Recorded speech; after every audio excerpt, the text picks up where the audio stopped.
Good morning. Back live from Los Angeles. Your judge, Howard Stern. Good morning. Yeah. How was it? Hey, now. So we were feeling so good and everything about everything. And Beth and I were on a sort of vacation there. So she says to me on Saturday, hey, let's go get some tattoos. She was feeling like she wanted another one too, huh? Yeah. Well, we've both been talking about, we love our dog so much, Bianca, that she's 10 now. She's getting old and she has arthritis. And, you know, we've been very sentimental about her. Did you take her? Or you leave her home? No, we left her home. And so she could not handle it. Oh. And so, I mean, she's okay. She's just old. And we missed her. And we said, you know what, let's go put her name. We want her name. We love her so much we want her names on us. Uh-huh. So all of a sudden I realized that we're just going to... So she goes, let's go to LA Inc. because that's the one on TV. I go, you know, just because it's on TV... Doesn't mean it's good. Sometimes that can mean it's shitty, you know, because who knows? We don't know just because it's on TV. So it dawns on me, we're just going to go to some tattoo place. We don't know anybody. So I quickly got on the line to Mark. I wrote an email to Mark McGrath because he's got tons of tats. Uh-huh. And Bob Harper, the trainer from... from Biggest Loser. Biggest Loser. You're all over this NBC family, aren't you? Yeah. I figured, hey, like everybody's talking to each other? Yeah. I go, hey. So but meanwhile, none of them get back to me right away. So Beth works on some TV show now. It's called, it's on home, what's it called? HGTV? HGTV. Mom Caves? Mom Caves. Mm-hmm. And our co-host, he's not the co-host, he's the contractor who builds the Mom Cave. Okay. He's some real good-looking dude. Of course. They always have a good-looking carpenter. And Beth goes, oh, he's got tons of great tats. Let's get in touch with him. He'll tell us because he got his tats in L.A. So I'm like, what the fuck is going on what's here? going on in Mom Caves, huh? Mom Caves. I better go to a taping of that. Right. Yeah, go there. See what he's doing. You know, I keep hearing about this guy and how good-looking he is. Uh-huh. So... Anyway, so... He had the recommendation? He had the recommendation. Where'd you go? Ronnie, what's the name of the place we went to? Because, you know, another person who has a good tattoo artist is David Arquette. I can't believe you didn't call him. I didn't call him, but then McGrath got back to me and so did Bob Harper, but it was already too late. We were at the tattoo joint. Yeah. Everybody had a different recommendation. This guy Connor did our tattoos. He owns the place. And we go in. You got to hear this. This is so crazy. This is why Twitter is dangerous. We're in L.A., we're getting tattooed. Ronnie goes over with us. And Ronnie's nuts. Ronnie just sees a picture on the wall. And says, put it on me? He goes, put that one on me. And it's this. But meanwhile, it was beautiful. Why are you making fun of me now? No, you thought it was nice. I'm saying it's just, but you're wild like that. Like I could never make that decision that quickly. The tattoo guy artist, okay, was Timeless Tattoo. Timeless Tattoo. The guy's name was Connor. West Hollywood. Right. Okay. Yeah. And Connor and Tawny. Yeah. The guy who did mine. He had drew this crazy skull. He had drawn. By the way, your grammar is so fucking bad. He had drew. This guy, you know what? By the way, you got to read his Twitter. Do you follow him on Twitter? I have to start following him. I don't know if I do or not. Me? I don't know if I do. What's wrong with he you? Can't spell. I follow you. Not only can he spell, but what was the word Ronnie was using? Turmoil. What did he say? Here, watch this. Look at this. What's wrong? The block party babies are causing major TERM. Then a separate word, oil. Term oil? Term oil here. Oh, my goodness. Did you learn how to spell it? Yeah, TURM. Yeah, TURM. Right. What? And it's one word. It's one word. TURM oil. Yeah. Yeah, but it's one word, Ron. All right. Don't use... What did you think term oil was before you... What I think it was? Yeah. I know what turmoil is. It's like the end of term and oil or No, something? I see his Twitter, and it's term... It's causing trouble is what it's doing. Term oil. Yeah, but why would it be... Shuley was causing turmoil. You talk to him, you could lose all sense of the English language. Let's get back to the text. He's got his own language. Ronnie. How the fuck did you get out of high school? It works for me. Yeah. You want me to bring in my diploma? I'll show it to you. Yeah, but the report card is what I want to see. Where's that school? Is it closed? Class clown. Class clown. You don't know how many times my parents got called up for being a class clown. Before we get to your tattoo, we go to the tattoo place, and the guy goes, we see there's a bench to sit on, but we realize it's not a bench. The guy goes, oh, that's a coffin. What? It's a baby coffin. No, it wasn't a baby coffin. I know. I thought he said it was a baby. They're getting a baby coffin. What are you talking about? It's a coffin, like you die In the tattoo place? Yeah. Yeah, they use it as a bench to sit on, which is kind of cool. And a storage thing. They have all the magazines inside. Right. Oh, that's disgusting. Yeah, and then they're getting a baby coffin, which was, we were like, hey, I thought that That there is was. so sick. I said, where's the baby coffin? I want to sit on it. Well, I want to put Ronnie in it. So anyway, I bet you Ronnie would fit in a baby coffin. I bet. Stop it. So the coffin's there. I open up I say, Ronnie, get in there. So Beth goes, he's not going to get in there. I go, yes, he is. He doesn't give a shit. So he gets in the coffin, and I take a picture of him. Lying there. And it's funny as hell, so I tweet it. Uh-huh. There it is. That's the one. That's Ronnie in the coffin. Oh, that's hysterical. And I wish it was a baby coffin. I want you to be wearing that shirt for real at the end. Yeah. So I tweet it. Well, 2 seconds later, I start getting tweets back. Howard, that's disrespectful. Whitney Houston's funeral's going on, and What you're does that have tweeting to do with Whitney? that like we're making fun. Like there's Ronnie in the casket. Oh, like you looked at Whitney and then said, put Ronnie in a casket. I didn't even know Whitney's funeral was going on. I was at a tattoo place with a coffin, and I thought it was funny. But people are such assholes on Twitter. You know, they you can't have fun with them at all. Right. I'm like, that's it. I'm done. You always say that. Yeah, right. By the way, Ronnie looks good in a casket, it turns out. Actually, he looked pretty good. Right? Yeah. He looks better in a casket than walking around. Right. He looks sort of mummified. He looks natural. He's smiling. When do you ever see him smile? You know, when you go to the funeral parlor and everybody says, he looks good. You know, they always go, what's Ronnie's look? Now we found it. Coffin. Lay it in a coffin. box. So anyway, like there's just a drawing on the thing. I said, Ron, so he saw it's a skull with a grasshopper coming out. He loves his skulls. It's a skull, but it doesn't look like a skull. It was a really cool drawing, and there's a grasshopper coming out of the skull's eye. Oh, a God. cricket. Cricket. Yeah, cricket. And it was pretty cool. And the eyeball falling out of the other socket. Right. So, It's really cool. Beautiful. It is. he's admiring it. I was actually admiring the drawing. He goes, hey, could you put that on my arm? I said, yeah, I'll pay for it. So I bought him his tattoo. This is the second tattoo I bought for him. Really? The first one and the last one. Yeah. Show me your that's it? tattoo. I think so, yeah. Where is it? Where'd you get this one? Right here, my forearm. Let me see. Yeah. Helps. Hey, he's got to take off his whole coat. Yeah, that helps. Hey, can I take something up with you, though, man? Something weird's going on. I think I'm going to have to yell at you about What? it. Okay. So I get this call from, I got an email from Dan, the song parody man. Yeah. And he said to me, Howard, oh, yeah, there's your tattoo. Show it to Robin. See? He's got it's a skull, but it doesn't look like a skull. It doesn't look like a skull. Right. Look at it at the right angle. Yeah, I'm looking at it at a weird angle. The light's hitting it wrong. But Ronnie doesn't I'll look even- at it later. Ronnie doesn't put any thought into it. He's just like, put that on my arm. I don't care where you put it. Because right now it looks like a blue blob. Yeah. Yeah, but the guy drew it. Yes. And he had it it was in a picture frame. Yes. It wasn't like something they had in the magazine. Right. And he never did it before. He's never put it on anybody. There might have been a it's reason like for that. one-of-a-kind thing. Well, So I anyway. thought it was cool. I thought it was cool. It was different. So here's something I got to take up with you real quick. What? So Dan, the song parody man, writes me an email. Right. And he says, hey, Howard, Beecher's Madhouse got a phone call saying that you're coming in tonight. Howard Stern is coming in. And No. See, Let me there's finish. Wait a minute. Let him Hold tell it, let me us, finish. I'll tell tell you us what I what heard. he got. Go ahead. Beecher's Madhouse said they got a call that Howard wants to come in tonight with a group of people. And Dan just wanted me to confirm that it was me, that it wasn't a hoax. Right. So I wrote him back. I said, it's a hoax. It's not me. I'm not coming in. Someone's using my name. So this is the story I got. Okay. When the people show up who did the hoax, it's these two hot chicks, and Ronnie's with them. Ronnie, the limo driver, Mund. Yeah. So they say to him, It wait. is Howard Stern. Yeah. And so it was like they go, well, this was for Howard Stern. Why did you do that? This and that, the other thing.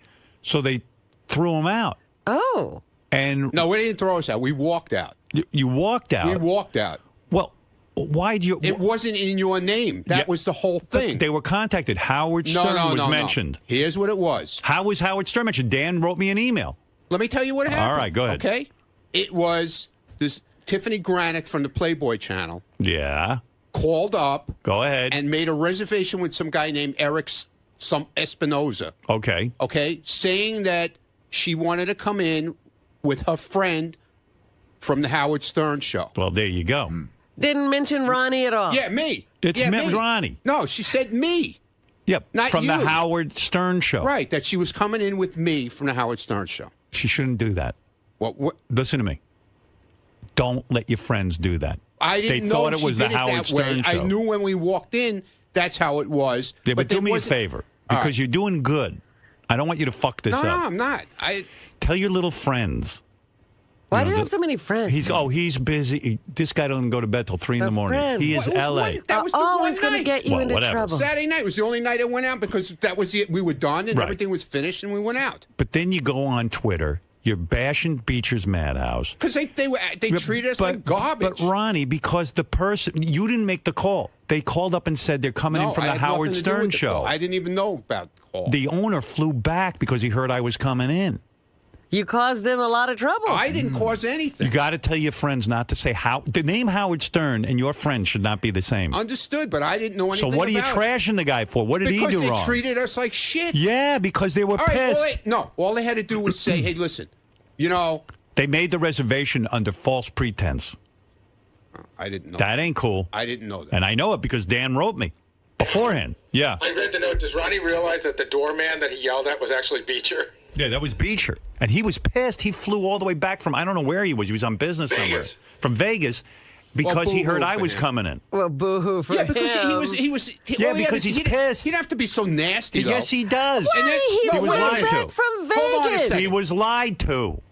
He was lied to. Yeah, well, then how come we were up in the restaurant 15 minutes later? Yeah. He sent some like PR girl up to us, Because he was nervous. apologizing, and then wanted us to come to the show. And we said no, we don't want to go now. Yeah, because he was nervous. He hears Howard Stern and he thinks he's going to get, they even wrote a note and said, listen, I've always treated the people from the Howard Stern show to all kinds of things. He goes, I was told Howard Stern was coming in. I ran back I from didn't Vegas. have, nobody. Yeah, but your friends shouldn't say I didn't anyone. know what- Just how- tell what- your friends to make their own reservation and not to mention Well, that's Howard what Stern. I was under the assumption. Well, don't be under an assumption That because she your put it- friends she are put it under using her my name. name. Why aren't you yelling at your friend? Yeah, you yelled at Beecher. You should have said to this girl, hey, fuck nuts, don't mention Howard Stern to get into places. I didn't know she did that. Well, don't. He's if you still want to not be, angry at her Oh, no. because she's a hot chick. Right. What do you mean angry? I want you to tweet today something nice about Beecher Wow. And something bad about her. and something bad Well, about her. David said shit about him too. So Well, that's when his he saw business. it. So let him tweet that. Listen, you're out there when you're rolling with me. All right. But I didn't you know did it was- so good the whole trip. You told that guy no pictures. You know what I Right, mean? right. You were professional. Was proud of you. Then I And get then this you had fucking to go bullshit. out. Then you Went go out. one You, night. when we travel now, no going out. All right. Stay No in. problem. No that way you problem. don't fuck up. No problem. I got no problem with that. All right. Oh, let him go out in San Francisco. He's a lunatic. He does so good, and then he fucks He up. has to. I He didn't has do to. it. You do so well, and you I screw it up. didn't do it. Ronnie, please take responsibility. All right, I did it. You had a friend who did something wrong. Okay, but I didn't know the friend did something wrong. And then Ronnie was there, made a scene. According to the email, he yelled at Beecher, "Go get Jeff Beecher, you loser!" Oh. Yeah, he's a big shot. No, I did not. You can't be a big shot I didn't with my say name that. associated. Just remember that. It's going to blow everything. All right. Not going to be able to take you with me. All right. You know. You understand. All right. You want to be like the bodyguard from that Whitney Houston movie, or do you want to be? All right. I was. All right. Melrose, you're on the air. Oh, Howard, thank you for the amazing time. I had the most fun of my life. Was Melrose there with signs? Yeah, he fit right in. This was the one place Melrose looked normal. No signs. He had no Yeah, signs. no, I saw a No sign. I saw him with a sign outside. Yeah, but not inside. They I probably had to took hold it up, Ronnie. I didn't want you to yell at me, Ronnie. They probably I took it wasn't away gonna from yell him. at you. Why do they take away signs? That's kind of fun that you have signs. Well, I There didn't were want to people with overdo it. signs. Up in the Were there? balcony, I saw people with signs. Yeah.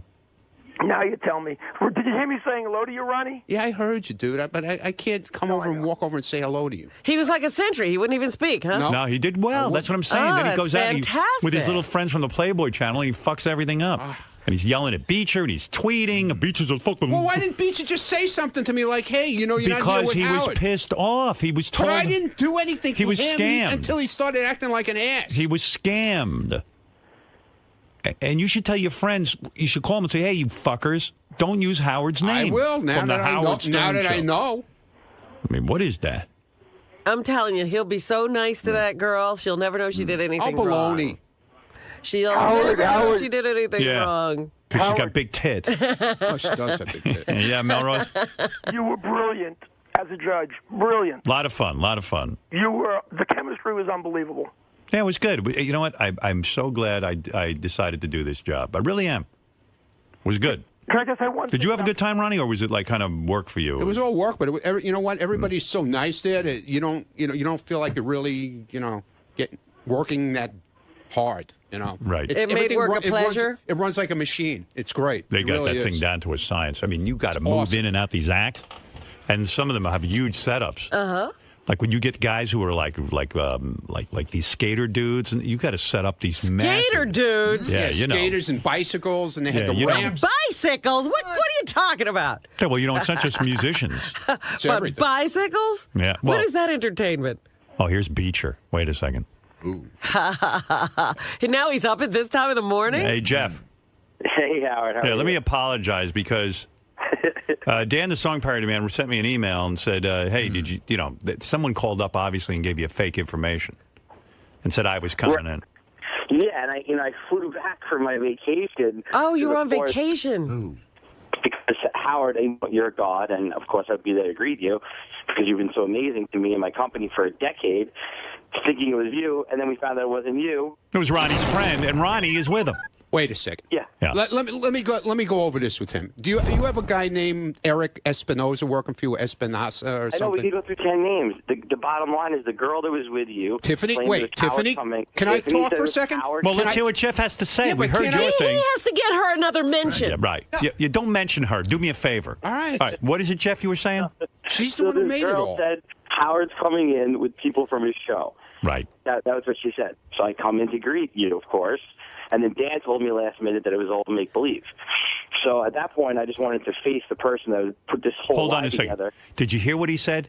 Your little friend there Well, I calls didn't up and says know that, Howard's okay? coming in because she wants VIP Am I treatment. supposed to know that? I didn't know that. Know your friends. No, who are you hanging with? Big shot. So Should see him walking around there. Yeah. so Stop then, it. like, I just wanted You walk around like you're 2 feet Who tall. was I walking around with? What? Who was I walking around with? I don't know. I see you The walking whole around. time I was with you. Who was I walking You're around walking around with me. I was walking around. I hung out most nights with Don and Tony. Right. Yeah, you're all having a party. Well, I'm working. No, Go it was ahead. after work. So it was with these two middle-aged ladies, and they were like drunk, belligerent, obnoxious, screaming, "You don't know who we are. We're going to bury you on the radio. Tell him, Ronnie. Tell him, Ronnie." Ronnie's like, "Yeah, we're going to bury you." And they starts calling me a penguin. Oh, wow. No, I didn't call you Ronnie, a penguin. Ronnie. She called you a penguin. Wow, Ronnie. But I know you said you're going to bury him on the radio. You got to No, stop I did it. not say. Yeah, I heard about She this. said she would bury him on the radio. You didn't say I that? said Twitter. Well, you No, said You got to didn't- bury him on Twitter. Yeah. Wow. Then how come So he then- said? But do you so see Howard, why after, he's like, pissed? 10 Yeah, but why didn't he just say to me, "Hey, listen, dude, I thought Howard was I'll coming." I get to didn't- that. I'll get to why I did say that. You treated me like I was some kind of piece All right, of shit. Beecher, go ahead Just on. talk to me normal and say, "Hey, listen, You don't we thought understand, Howard right? was coming." This radio show, Howard's show, literally made my career for 10 years. All right, but Jeff, go ahead with what happened the rest of the I night. would do anything for anyone on the show. These girls were so obnoxious. Of course. And the way they lied and they made a reservation name and they wouldn't even own up to it when I was like, guys, listen, you busted. It's not happening. Then they started screaming and attacking me. And then they started screaming, go get Jeff Beecher. So at that point, I was like, all right, this is a wrap. These guys are crazy and they're all drunk. I'm just going to get the fuck out of here. Were you That guys was it. drinking? I had one drink before we went. Oh, okay. That was it. All right. All right, Jeff. Thank you for that explanation. That's why the guy was pissed. He came back from vacation from Yeah, me. you're still not even making an allowance for that. The guy flew back All from right, his fine, vacation. but If you why were did- on vacation, Ronnie, let me put yourself but in why Jeff did he Beecher's say that shoes. to me? He just looked at me like I was some. Because he was scammed. He doesn't know what you're Well, I up to. And he didn't was scam him. pissed. I didn't. How's make, he supposed to know? He said to me, didn't he just say this girl called and made the reservation? I didn't know. Well, how does he know you didn't know, and you don't know that what she Right, did? exactly. I didn't know. Yeah, but then What? you're bad-mouthing the guy. Get some information Well, before you he could have bad-mouth said to me. And then Again, Ryan, you're telling him what he Listen, could have Jeff, said. you could have What about your friends Wait a taking second. responsibility? Wait, yeah, oh, fine. Let him take responsibility. But I didn't know about it. He could have taken me on the side and said, "Listen, these girls are belligerent. If I thought Howard was coming. I'm sorry. You know, we're not going to let you in." If I had come off my don't say get the vacation, fuck out of here. I'd be pissed. if I had come off my vacation to meet Howard Stern and you showed up, Well, that's what happened. I didn't. Listen, I The didn't guy know the came guy to- was on, I Ronnie. didn't know the guy was on vacation. Ronnie, you're in I didn't- Vegas. You're in Vegas. You not get in Vegas. word that Howard Stern's coming into your establishment, and you leave your vacation to take care of him, and then you find out Ronnie the limo driver's little friends have, Well, I didn't know that. Yeah. That's what I'm telling you. You keep blaming it on me. I didn't know. Well, you gotta say something to your friends now. You gotta right. go back don't and say, let other don't people use, make reservations for you. say, don't use my boss's name because I didn't know basically, I know she- you. Howard. I don't know her. She told me she put it under her name. Well, was that the case, Jeff? not even close. Right. Well, that's And, what and I. That's Ronnie, what I'll accept it. That's what I. Twitter That's why I was. apology, That's what I was told. Okay. Where is your apology? Where's your Twitter apology? Go back now and compose. I can't tweet during the show. I'll do it later. I'm giving you special permission. I'll do it later. All right. All right, Beecher. Later. I'm going back to sleep. Good night. Bye. Yeah. Bye. You're bad-mouthing the guy in his place. You're terrible. Okay. You're out of why control. Couldn't, You're why out of couldn't the guy control. talk to me normal? Because he was pissed. That's not my fault. I didn't know. No, but your friends are putting you in that position. That's the point. You're not. You never get it. I got it. I do. No, I you got don't. it. No, because you keep saying this guy should have been reasonable. Well, he could have talked to me like a Something human. unreasonable happened to him. Talk to you like a Oh, human. Robin, come on now. He could have talked to me Big like shot. a human being. Oh, stop shot. it. Tell me, get the If I fuck had outta paid here. money to come home and you were standing I there, didn't know that. Well, he didn't know it either. Well, I didn't know it either. So why am I being the one? He didn't tweet anything bad chastising about this you. you whole could at fucking least thing? understand instead I of screaming understand. that he could have You're done fucking something screaming. different. Oh boy, here we go. Here we go. With It's the foul always language. this way with Ronnie. Yeah, always this way with Ronnie. You're always there with the what happened with the new Robin? What, you go out the fucking window now? No, I'm not emasculating you. I'm Yeah, trying to talk bullshit. to you. the new Robin. Where is There the ain't new Robin? There's no goddamn new Robin, believe me. Right. That's bullshit. You're damn right there's not. All right, I tell you what, I'm going to take a break. Look, I Right. did another one of those seminars. I think guys Yeah. are awesome. Yeah, right. You're awesome. Yeah, thank when you. when you're sane. Right. Anyway, when we get back, I'll get to the phones. We'll talk to some folks. I'm the asshole. You Now go tweet. you're talking. Yeah, I'm not tweeting till after the show. Right. But it was fun, wasn't it? I have no idea. All Yeah, right. it's great. I'm looking forward to the next trip. All right, thank you. Please don't go out with any of your All right. girlfriends. No, I don't know anybody in San Francisco. Ah, okay? good. Good.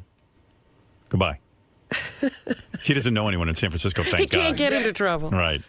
Oh, he'll get into trouble. Oh, you know there's some strip club he knows in Yeah. San Francisco that he can find somebody to get him Right. into trouble. Yeah, after I got my tattoo, I was like Beth goes, oh, let's tweet pictures of our tattoos. I go, you know what? I prefer not to because I feel good about my tattoo. And I don't need about You a don't want- million assholes writing me back saying, oh, you fucking asshole. You fucking tattoo. What Fuck kind of you. fucking tattoo That's is that? bullshit. Fuck you. Fuck this. I'm not sharing. But then you did. No, she tweeted hers. I didn't tweet mine. I thought there were pictures of both of you getting tattoos. Getting, but I didn't want to show Oh, mine. okay. It's bullshit. You didn't show the finished product. I came this close to getting an America's Got Talent tattoo. That's how happy I was. Wow. Now, where did you put the tattoo? On my wrist. Let me see. Oh, how cute. No, it's just cute. I'm cute. Everything about me is cute, Robin. Ron, you've probably been told since you were a young lad, you got to watch who you associate yourself with. You got to Stop it. you can, you're talking like you can pick your friends, but you talking can't like a pick your total friends' moron nose. now. I mean, I'm sure you've heard this type of advice since You know were what? young. Talk like a normal person, or don't talk to me, because you're talking like an idiot now. Oh, this is what Since Jeff I'm- from Beacher's yeah, Madhouse right. got. The same type of No, talk I to didn't me talk like to a him. person. I didn't talk to him. How did he speak to you? Give me an example of the types of things he said. I'll see you later. Ron, can I finish? You're finished. If you're going to ask dumb questions like that, you're finished. No, I'm just saying, probably since a young age, Here we go again. you were taught, be careful about who you associate yourself with. And then especially, you didn't let me finish. Dude, these are girls. They were fine. They had a couple of drinks in them, okay? I didn't know they made the reservation mentioning Howard, okay? Let's get that straight for the 97th time, okay? Okay. The reservation was under the name Tiffany Granlett, as far as I knew, okay?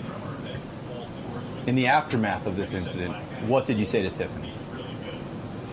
With the way I was treated? I didn't say anything to her. I was treated like shit.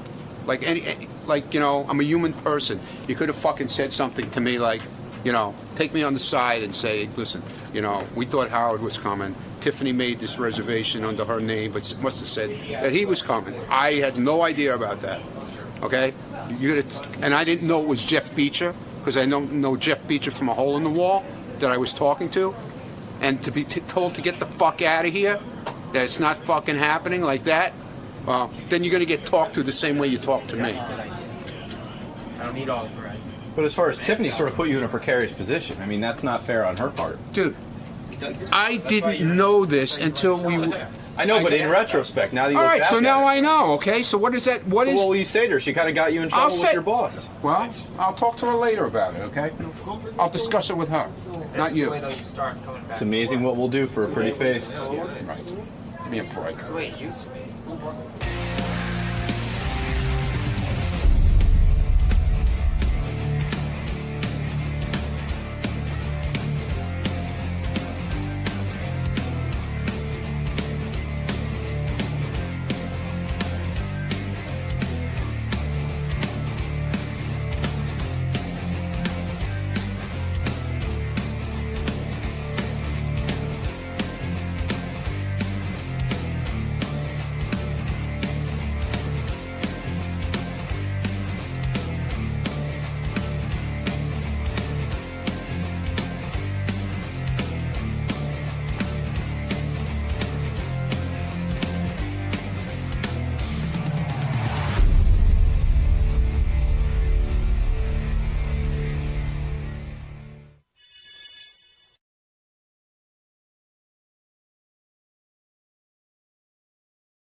Hey, Fred.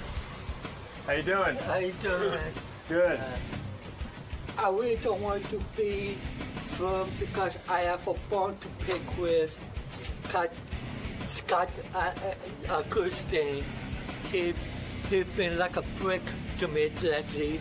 So unless if I sign a release, I really don't want to be on camera. Why not? You won't talk to me? No, not against you. I have a bone to pick with Scott.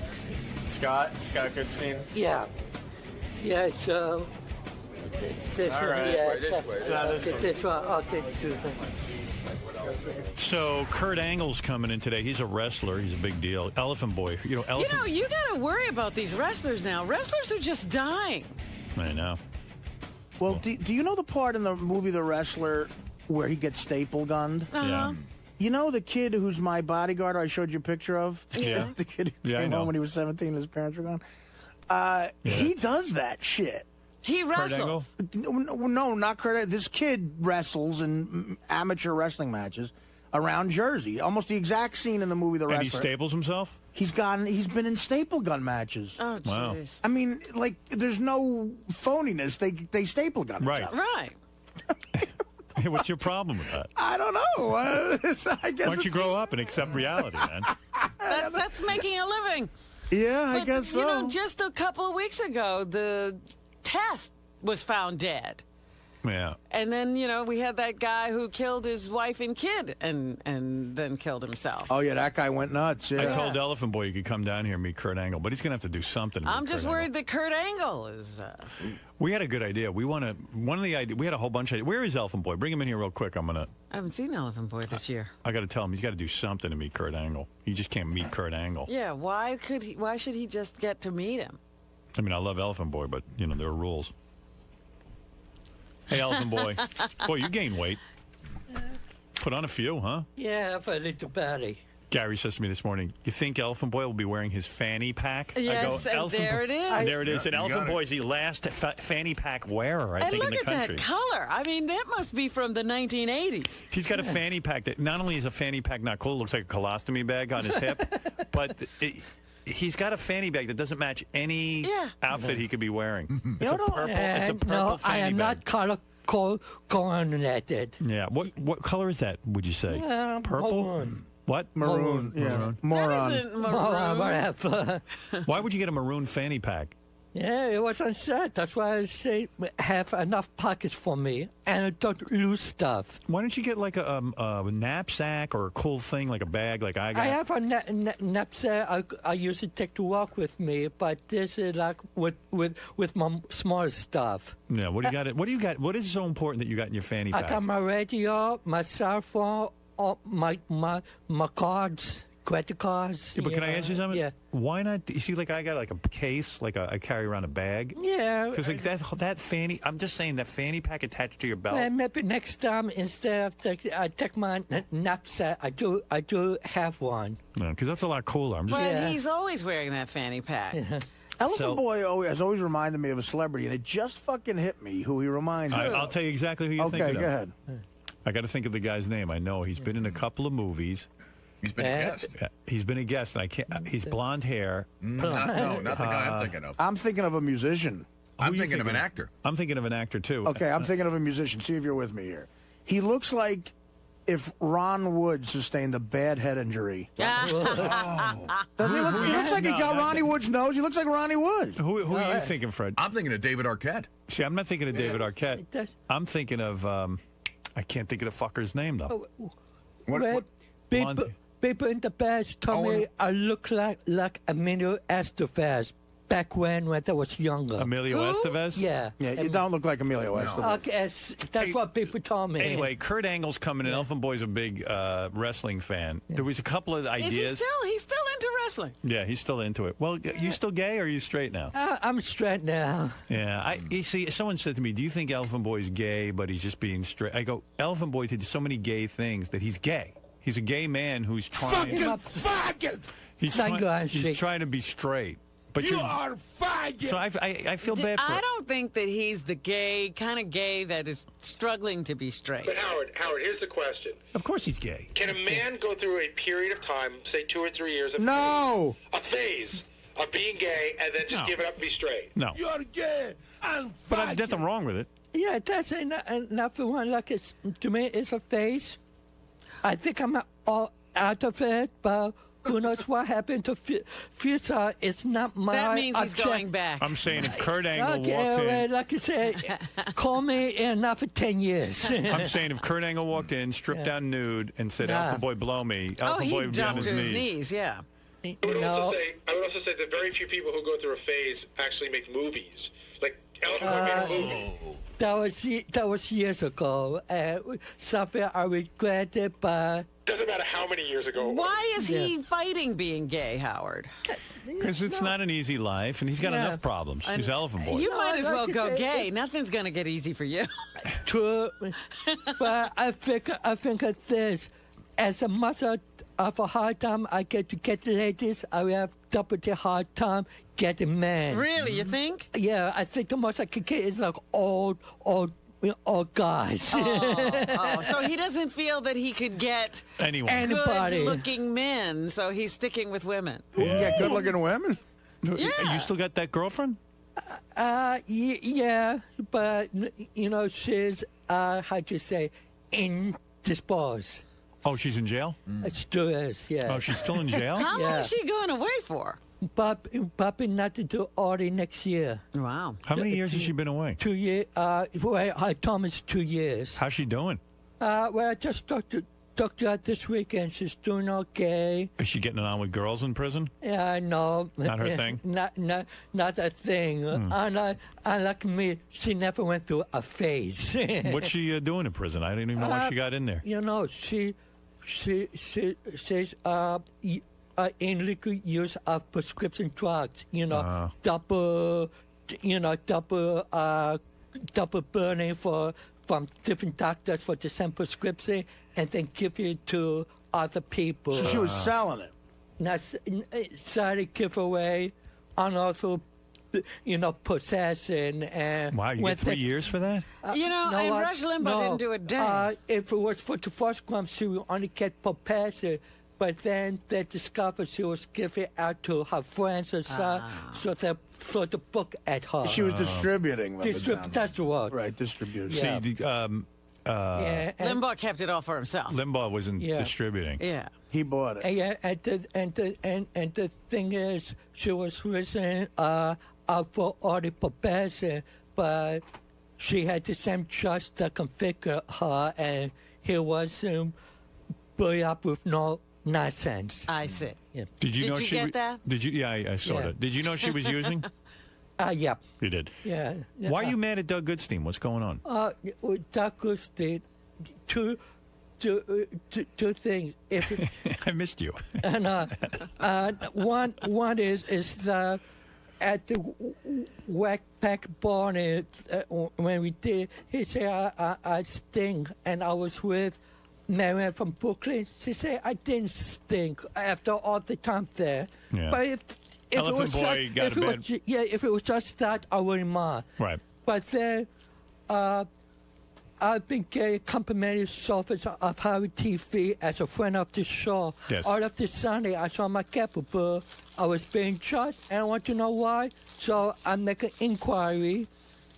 Huh. No answer from there. I spoke to an associate docs. I emailed once or twice. Tell me what's going on. He said, we look into it. To Doc, that is harassment. It's not like I've been tapping every day what's going on. Every few days, if I didn't receive an answer. They won't give you complimentary Howard TV? No. You're kidding. No. So now. Doug, give Elephant Boy complimentary Howard TV. What is that? Yeah, and you know what? If it just said because of the state of business, no. Give him an answer. Doug, Yeah. why can't you give Elephant Boy an answer? What are you doing? I did give him an answer. What'd you but say? he doesn't. He's like Jeff the drunk. He doesn't take no for an answer. You're hearing his side of the story. I never got it because I sent copies of my emails Doc sent to me to Shirley, and no way the only answer I got is that we are looking into it. Right. And after a couple Did you of look days, into it? I looked into it. And what It's happened? not like you just hit a button. There's more. There's a lot of layers involved, and there's a lot of red tape involved. Like I know that.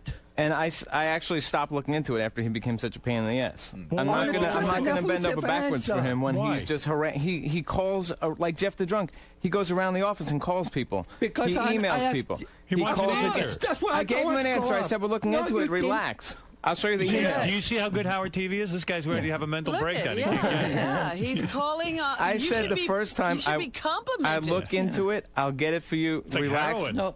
Sit and wait, but he doesn't take that. And Wait, like after a week or so, you say if you go business, if you need an answer, and you say you look into it, if nothing going on. But Doug, and how long yeah. should it be resolved? I mean, That's Elephant Boy, it. you know, Give how me- long does he have to I wait? mean, how really long- did look into it. And Okay, I if that's- stopped. Get him Howard TV. No, I will. I'll look into it. Yeah, and don't I look apologize. into it, just he get it for him. He didn't stink at Bowling Beauties. He actually reeked. Oh, really? Yeah, it wasn't a stink. It was beyond stink. It well, was. Marianne Always from that Brooklyn before. didn't smell it. Well, then her nose must have been clogged. Were you the only one who smelled it? No, I could fill this room up with everyone that was in there. Yeah. Yeah, I wouldn't be surprised if it's I stink today. So it's Go smell nothing. him, I'll Doug. smell you. You smell good. See? Actually, well, He's doing the 3 sniff test. Okay. it's like a combination of BO and deodorant that's covering BO. I would never win, so I fought it. Well, you did admit to shitting yourself and then going to an event.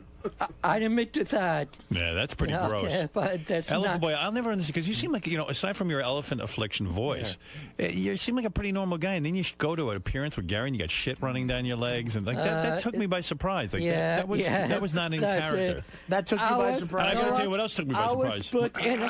I was put in a situation I'm on the. No, when in you shit, respect, I should have just went away. yeah, But, when you shit your But pants, that you go says home. something. It Yeah. says something when you just keep going. Yeah, but I You have have to bad say- judgment. Exactly, that's At the it. least. No, you really do because you're not retarded or anything. No, People but don't know that. I do make dumb mistakes. You do. Well, you're not in jail, at least. Yeah. It says you're grotesque, is what it says. Yeah, I mean, he shit his pants on the subway, and then he went to Gary's appearance and had shit down. He had shorts on, and was shit running down his leg. Like if I was going to my friend's wedding and I was best man at the wedding, I would have to turn around. I'd make some calls. Go, look, I shit myself, and I got to go home first.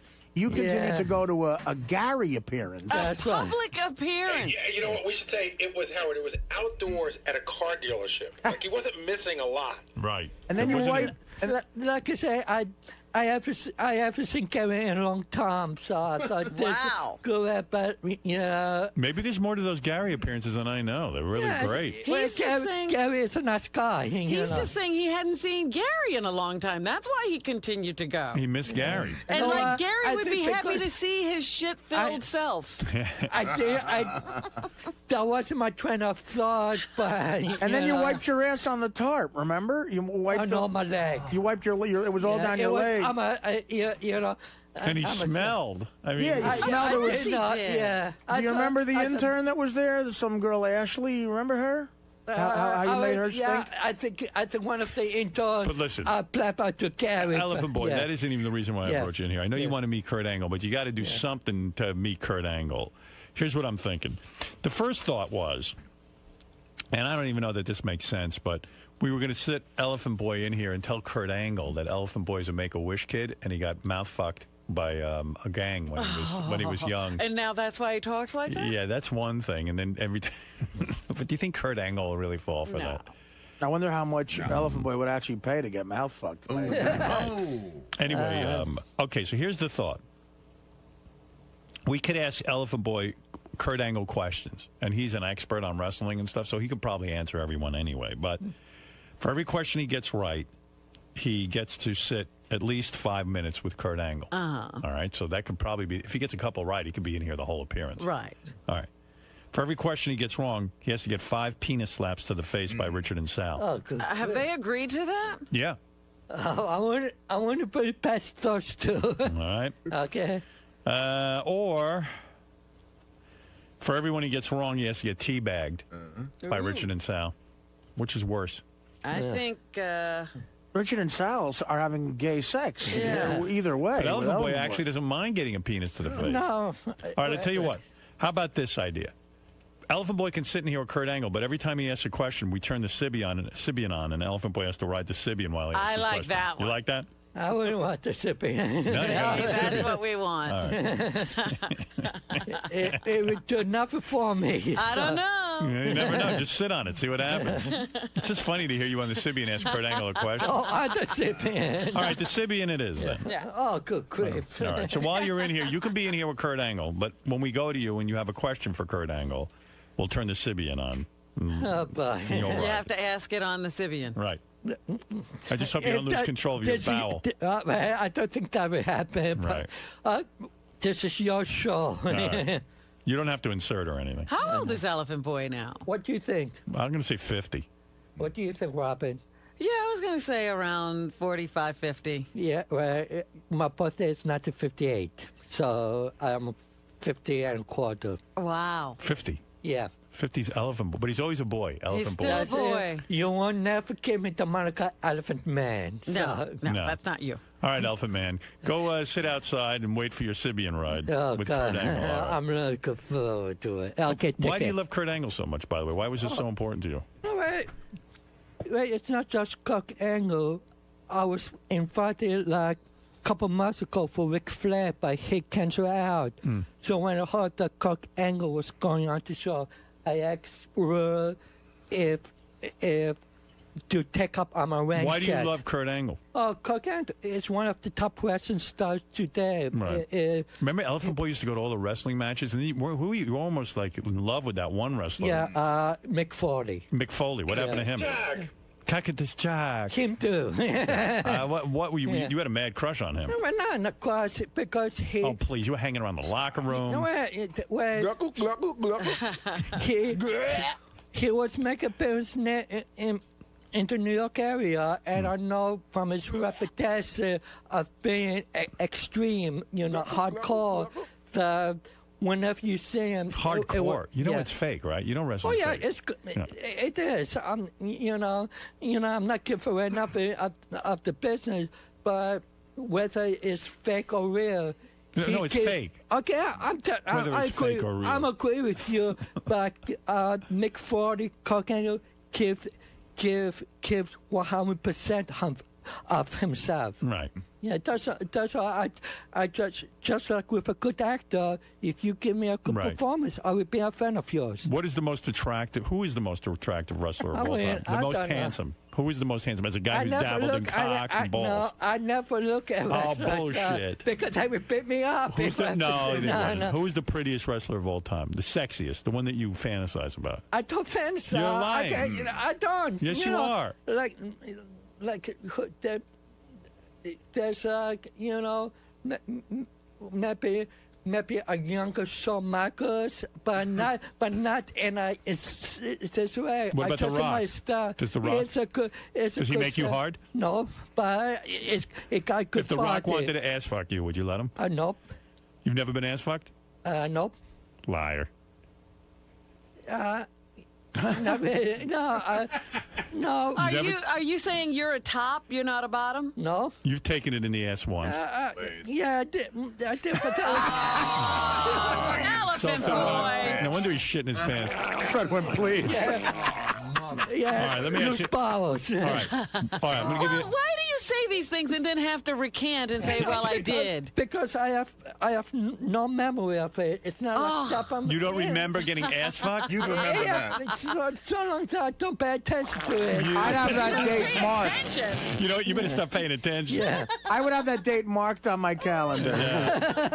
Like So- the Bastille Day. If The Rock said he wanted to ass fuck you, you wouldn't let him? I think so because I know The Rock is not that top, so I can never. No, let's say The Rock is a it. top. We don't know it, but he is one. That's the way you may find out. I would be shocked to find out that What about he Hulk is. Hogan? Would you let him skull fuck you? In your mouth? I'll probably be dead. Would you like Hulk Hogan to fuck you no, in the mouth? that's it. You wouldn't want him to come in your mouth, Hulk Hogan? No. The most famous? I've seen them, and I don't see them He's in that lying, way. by the way. I know. He I'm won't not admit. lying. Let me ask you something. Because What do you prefer? Do you prefer oral to anal? What's your thing when you're with a man? I like all. You like it all, huh? No, all. No, that's oral. You like blowing dudes? And gay it. Yeah, he's gay. Okay, whatever. Whatever. Whatever. I mean, dude. Yeah, no, I mean, I'm not disagreeing with you.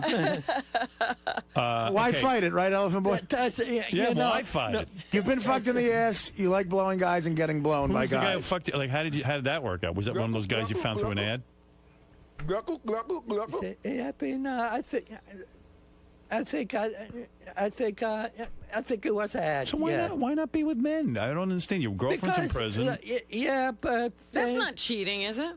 Would you take a hand job from the Iron Sheik? Fuck that! Me too, sick. I wouldn't do it. All right, F, marry, kill. Yeah. I want to know your type of guy. Yeah. Okay? You have to have sex with one, you have to marry one, and you have to kill one. Okay. Mick Foley, Kurt Angle, Hulk Hogan. Seriously. F, marry, kill. Who would you F? I'm Don't rush him. He's savoring I'm this. thinking. He's thinking long term. Thinking about it already means you're gay, so just go in there. I got a picture. I have no idea, so I'm thinking. Talking Korean. Chung chung. Okay. No, I will probably marry Mick Foley. You'd marry Mick Foley. Yeah, that's it. I know. I think it's the missing key. Not for real, but in fantasy, I will fuck Cock Angle and kill Hulk Hogan. You're killing Hulk Hogan. Yeah. This might be because he's retired, you know. What about Stone Cold like Steve a Austin? young strapping wrestler. Stiff like, you know, it would give me an ass whooping I will never forget. You know what the right answer is in Jersey? Kill all three of them. That's a good answer. Let me ask you something, Elephant Boy. Would you like to wrestle with any of these guys? Like, well, was in Santa Pomorce, I did like wrestle, in some of the parts, but in the smaller, in the band. Yeah, but if you had your fantasy of who to wrestle with. I would use it. Hey, Elephant Boy, do you know a high-pitched mic? Yeah. You attracted to him at all? No. You don't I wanna respect him, but not, it's a nice guy, but He that's likes it. wrestlers, Howard. Yeah. You like big. I like nice people. If you're nice So people, why wouldn't you go out I'm with a your high-pitched friend. mic if I set you up? Because I'm being wasting his time. Oh, really? You're Yeah. wasting his time? Yeah. Why don't you get it on with guys? You're lonely. Why don't you? Yeah, but I think things will be better by next year. When's the last time you had sex? Yes, like I said, she was at the beginning of last year. So that was 2008, probably 2007. Why would you be wasting high-pitched Mike's time?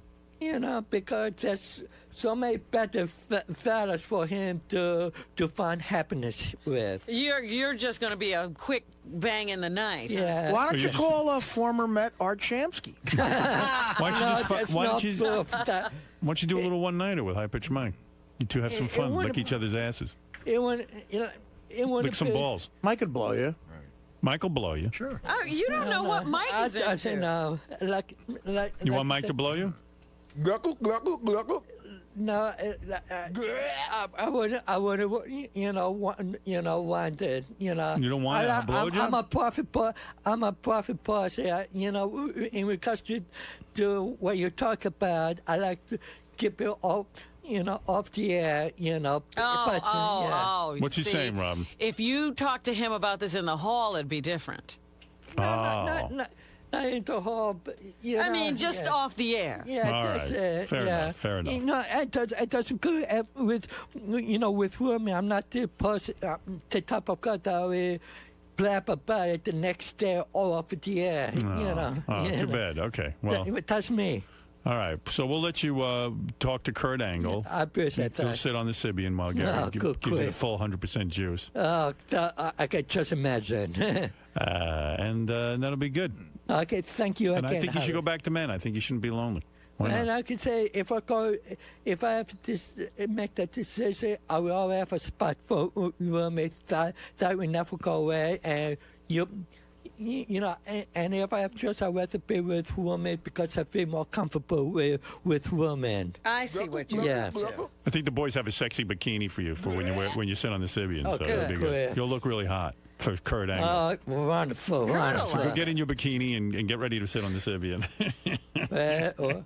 We find a lot of people who do gay shit to meet wrestlers, don't we? I mean, people I love know wrestling. what Double A did when. It's not people who do gay things. It's men who do Yeah, gay right, things. exactly. Yeah, there's no record woman in wrestling. What's the perfect penis size? So you've taken it in the ass. What's perfect penis size? I have no idea. What do you like, a big, small? Regular size. Oh, you like a big, thick dick. Yeah, I mean, I don't feel much. when you're admiring one, you want it to be I don't admire. big and yeah. thick and Don't you veiny. want when your asshole to be full, like totally filled? Show him a picture of that guy we had in here, the mold of that dude. That's what you Yeah, want. do your eyes light up when you No. see? Is longer and thicker more exciting? No, come on. I don't think that way. What's Yes, the you do. perfect size? Oh, would he strap that fake cock onto his face for us? Yeah, sure. Would you do that? What, he's asking Kurt Angle a question? Yeah, yeah, Get him yeah. in a sexy No. bikini and give him the Kurt Angle penis. I mean, not that Kurt Angle. Whatever that guy's name was who was in here. Would you do? We got a big cock. You just got to duct tape it to your face. Not on Come my on. face. I'm a body, yes. On your but not body. my All right, face. On your body. chest or On your something. chest. You yeah, know, big cock. where the pin is supposed to be. Barrett Long. Like goes there. Alien. All right. No. Yeah. Just put it in your ass No. While you ask Kurt a question. while you're on the Sibian.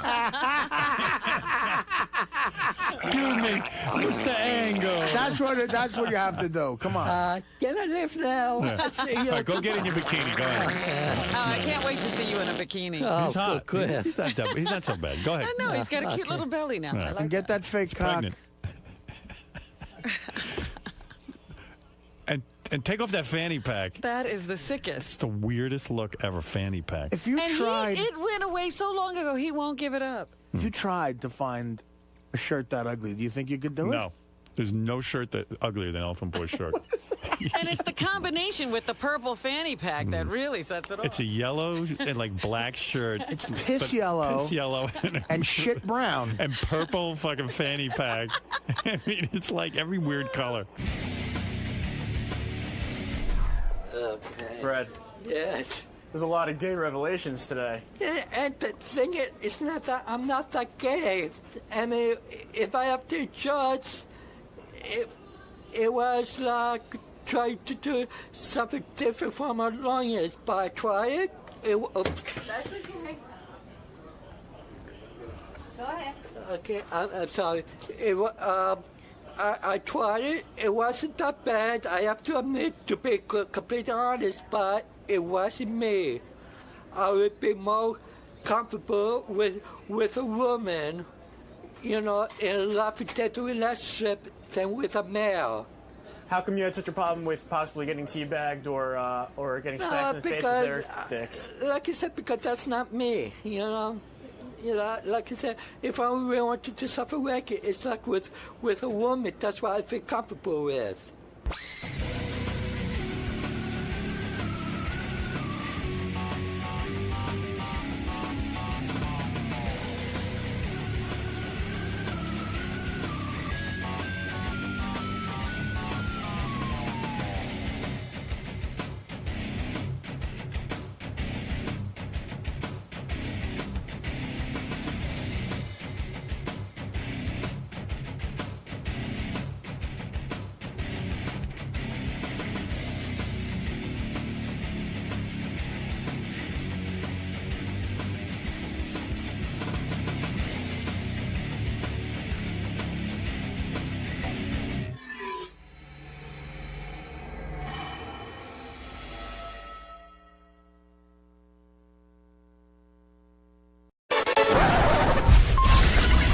This is a Howard TV original production.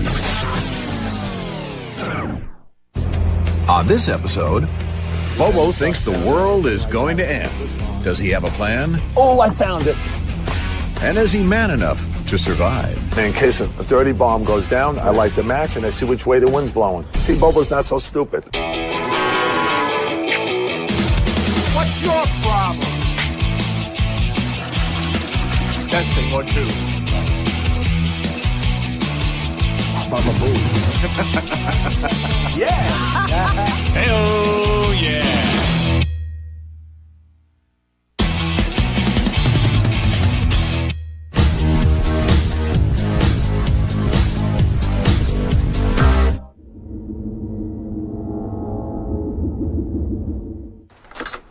Hey guys, what's happening? Welcome to the Bobo compound. I'm preparing for the end of days. Why I think the world's going to end? Because there's a lot of crazy people, and on this day, December 21st, I feel that someone wants to make a name for themselves, and maybe he's going to light off a dirty bomb in the city. And I just want to show you guys a lot of the things that I have prepared for the end of days that might be happening this Friday, the 21st. I probably have about 6 months food supply here. I have a lot of these canned goods which you can open up, use a hand can open and that's it. Tons of tuna fish here. Health bars which you can live on. Cereal, juices for the kid. Nuts, okay? These are always good. You add water to these and you have like a macaroni they have in here. They have these cookies, cases of water here. Special thermal insulated safety gloves for all of us here in the household to wear. If there's any dust down there or anything like that, I can put this on. Police scanner. So if anything emergency, police give reports of what's going on that I need to know, I get it right from the patrol cars. I figure we got 6 months of food.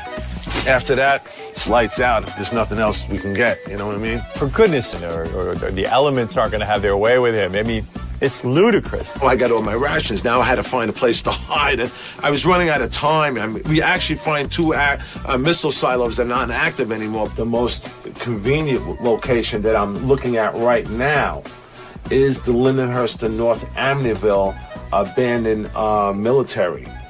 I understand that from folks that told me about it. I haven't been there yet, but there is silos in those areas. My thing was going to be that on that day, I was going to have my family in down one of these silos. I'm excited right now. We're going to go to the Amityville location because the Amityville is the closest, and that's what you want. You want quick response. You got to get there quick, in and out. So that's where we're going to go right now. Going to take a little ride, and on our way to the first location, and then we'll be going to Oyster Bay. Bobo was a little nervous. He was anxious and hoping that he could find what he needed for his family. I don't know what's going to happen right now. This is like, my anxiety is like through the roof right now because I don't know what I'm going to be expecting. I don't know if we're going to find any guard dogs. They're going to tear fucking my balls apart. I have no fucking idea. This is the complex. Look, barbed wire fences. Bobo's got to get in here. We got to get in here. This is it. Whoa, this is huge. Once we got inside, we saw that there was basically a construction site. As you can see now, this is being dismantled, which is really breaking my strategy right now. Bobo was a little too late coming here. It makes me upset now. Nah, this is not gonna work. Then our next journey was, we went up to the North Shore, Oyster Bay area. The only thing I'm concerned about now, it is farther location than the last previous one that we went to. As far as time, it may take about 30 minutes to get here.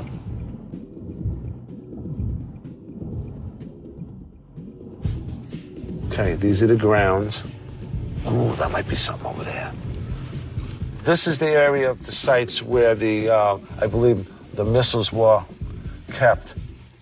And this is location number 2. Well, the second location was interesting because this time it was actually a parking lot, but it had a silo under it. So, which we may not have ever found if it wasn't for the people we saw standing there when we pulled into the lot. I saw you hanging out here, and I was just wondering if you can give me some information on, the abandoned missile silos here.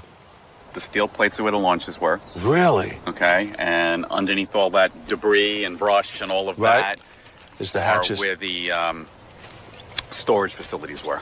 Now, is there any hatches I can look at? No, you couldn't get into anything at all. No, they have no vent caps. There are some steel vent caps that you can see on the middle and the end one. Yeah. This has all been covered up. This Oh. one. Would I be able to look at that vent caps? Yeah, you can. Oh, cool. Take a look. Very good. Take a look. Oh, I found it. I found it. I knew it. This is fucking great. I'll be able to come down here. See? Get a shot of that. Let's put it. Watch this. Watch this. Listen to the echo. You hear that echo? That's the tube. That's the tube. Oh, my God. I found access. He investigated a little more and realized that there was no ladder or steps to get down. And that really upset him. That took the whole wind out of his sails. The only thing sad is, how am I going to fucking get down here? I can't bring my 6-year-old, my wife, and expect them to go down this thing. But if it would have been a ladder, yeah, we could have did that. I could have put my kid to my back. He would have held on. I would have strapped him on, and I would have walked down here. Sure. Here's the end of the world, and now I have no place to put my family. So yeah, I was quite upset about that. This would have been great if Bob would have come down. Ow! Fuck! Right on my fucking foot. All right. I went back home with no real plan, and so my wife asked me, well, what's the plan? I go, Bobo has no plan. Folks, hasta vista, whatever they call it, son of manadas. I don't know what's going to happen, okay, when the shit hits the fan. Good luck to all of you and super fans. This might be the last time you might see Bobo alive again, okay? So, but it was a great ride. Howard, thank you so much for the great ride. Many, many years of great radio. And hopefully, maybe this will continue, and we'll see each other on January 2nd. I don't know, but this is it, man. Bobo out.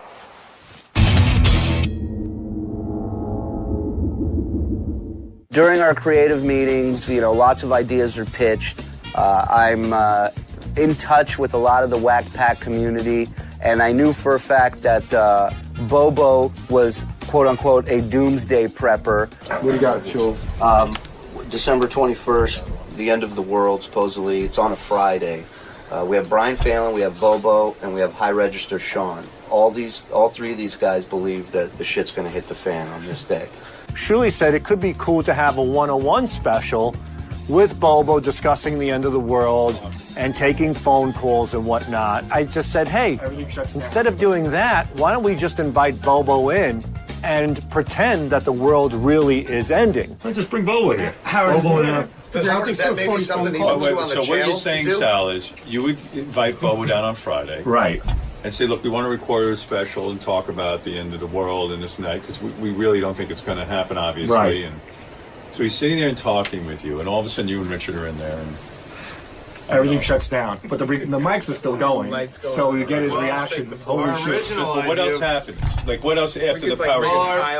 Yeah, if we can rattle, you can just play that Foghorn. You're like, I wasn't really surprised to pull this prank off on Bobo. I mean, I think just a few days before, I painted his face with my dick. I shaved pubic hair off my ball sack and I put it on his face. So pulling this off, it really was, it was a lot easier than I thought it would be. As a matter of fact, I called Bobo in advance and I let him know that, hey, we need you to come down to do something, the Whack Pack playlist. I said, Sal, I'm not fucking coming up there December 21st. He goes, no, you got it, man. I said, Sal, I'm not coming up there. I said, it's the last day, Sal. He goes, what are you talking about? He goes, don't be stupid. I knew he was putty in my hands. I knew it was going to be a piece of cake. He goes, come on, we'll just do it. Howard really wants you to do it. So I'm, hey, yeah, Howard's name. I fucking jumped. We just thought it'd be funny to see Bobo during the actual end of the world. Like, would Bobo be brave? Would Bobo panic? What would Bobo say? So we created the end of the world for Bobo. I helped get this thing going and get it organized and get the plan in motion with Sal and DePace and Mike Schiff. Doug came to me and he said that the guys had been working on this prank that they wanted to do on Bobo. I wasn't part of the creative meetings or anything, so I just came in afterwards, and then I started bouncing around emails between Sal and Doug and all these guys, and that's pretty much how it all started. So the guys came to me and said they were going to pull this prank on Bobo, and we had to get prepared, and we started talking about all ways that we could fool him with, you know, putting subwoofers in the floor and night vision cameras. So they filled me in on a couple of pranks that they wanted to pull off for this thing. One was to have this emergency broadcast notice to go on while he was in the studio. Another was to have the room to shake. Then the third thing was to have a couple of things rattle around the room, some boxes falling down. So we just worked really hard that morning and just try to put all this stuff together to make it as convincing as possible. All right, so I'm just going to crank on every camera. I'm a true professional. They said they need stuff in it.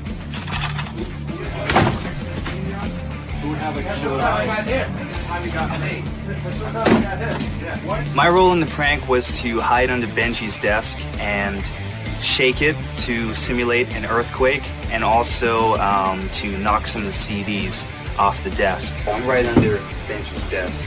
You want me to like just have them drop or kind of fly over past the space? Drop them, because if he gets hit in the face, we can get in a lot of trouble. If the room was really shaking, they wouldn't go like flying to the side. Just gradually push them, you know? Okay. Guys, you know where the RTSs are in the control room? Behind the door. Right behind when you walk in the door, they're hanging up on some hooks. Just grab as many of them as you need. We wanted to make sure that all the guys hiding out in the studio could be able to get proper direction from the control room. So they all had headsets on, and Scott was able to give, specific cues whenever necessary. Hi, Scott. Hi! Get those fucking mics up already. The guys created a fake EAS alert, and we had this, basically a fake news story. So we had to figure out how to get it into the studio without anybody here in Howard's room hitting the board. We were hiding speakers around the studio, so it sounded kind of like this booming alarm coming in. You bang on the door, say, guys, we can't get in. There's a bomb in the building. We got to get out, and then let just Bobo struggle for it for the longest time. Then hit the thing and let him just pull back, and run out. The emergency broadcast signal is going to go on, and then just bouncing can just go on, just on and off. throughout the rest of this. And then that's it, and then just cover it, right? Yeah. We did a couple of rehearsals just to make sure everything would flow smoothly once Bobo was actually in the studio. Here we go. Song number 1, Hi, My Name Is by Eminem. Guy likes to say hi, likes to rap. It's my kind of guy. Right. Let's go. What the hell is that? Song number 2. What's with the shaking, guys? What's going on, man? Scott.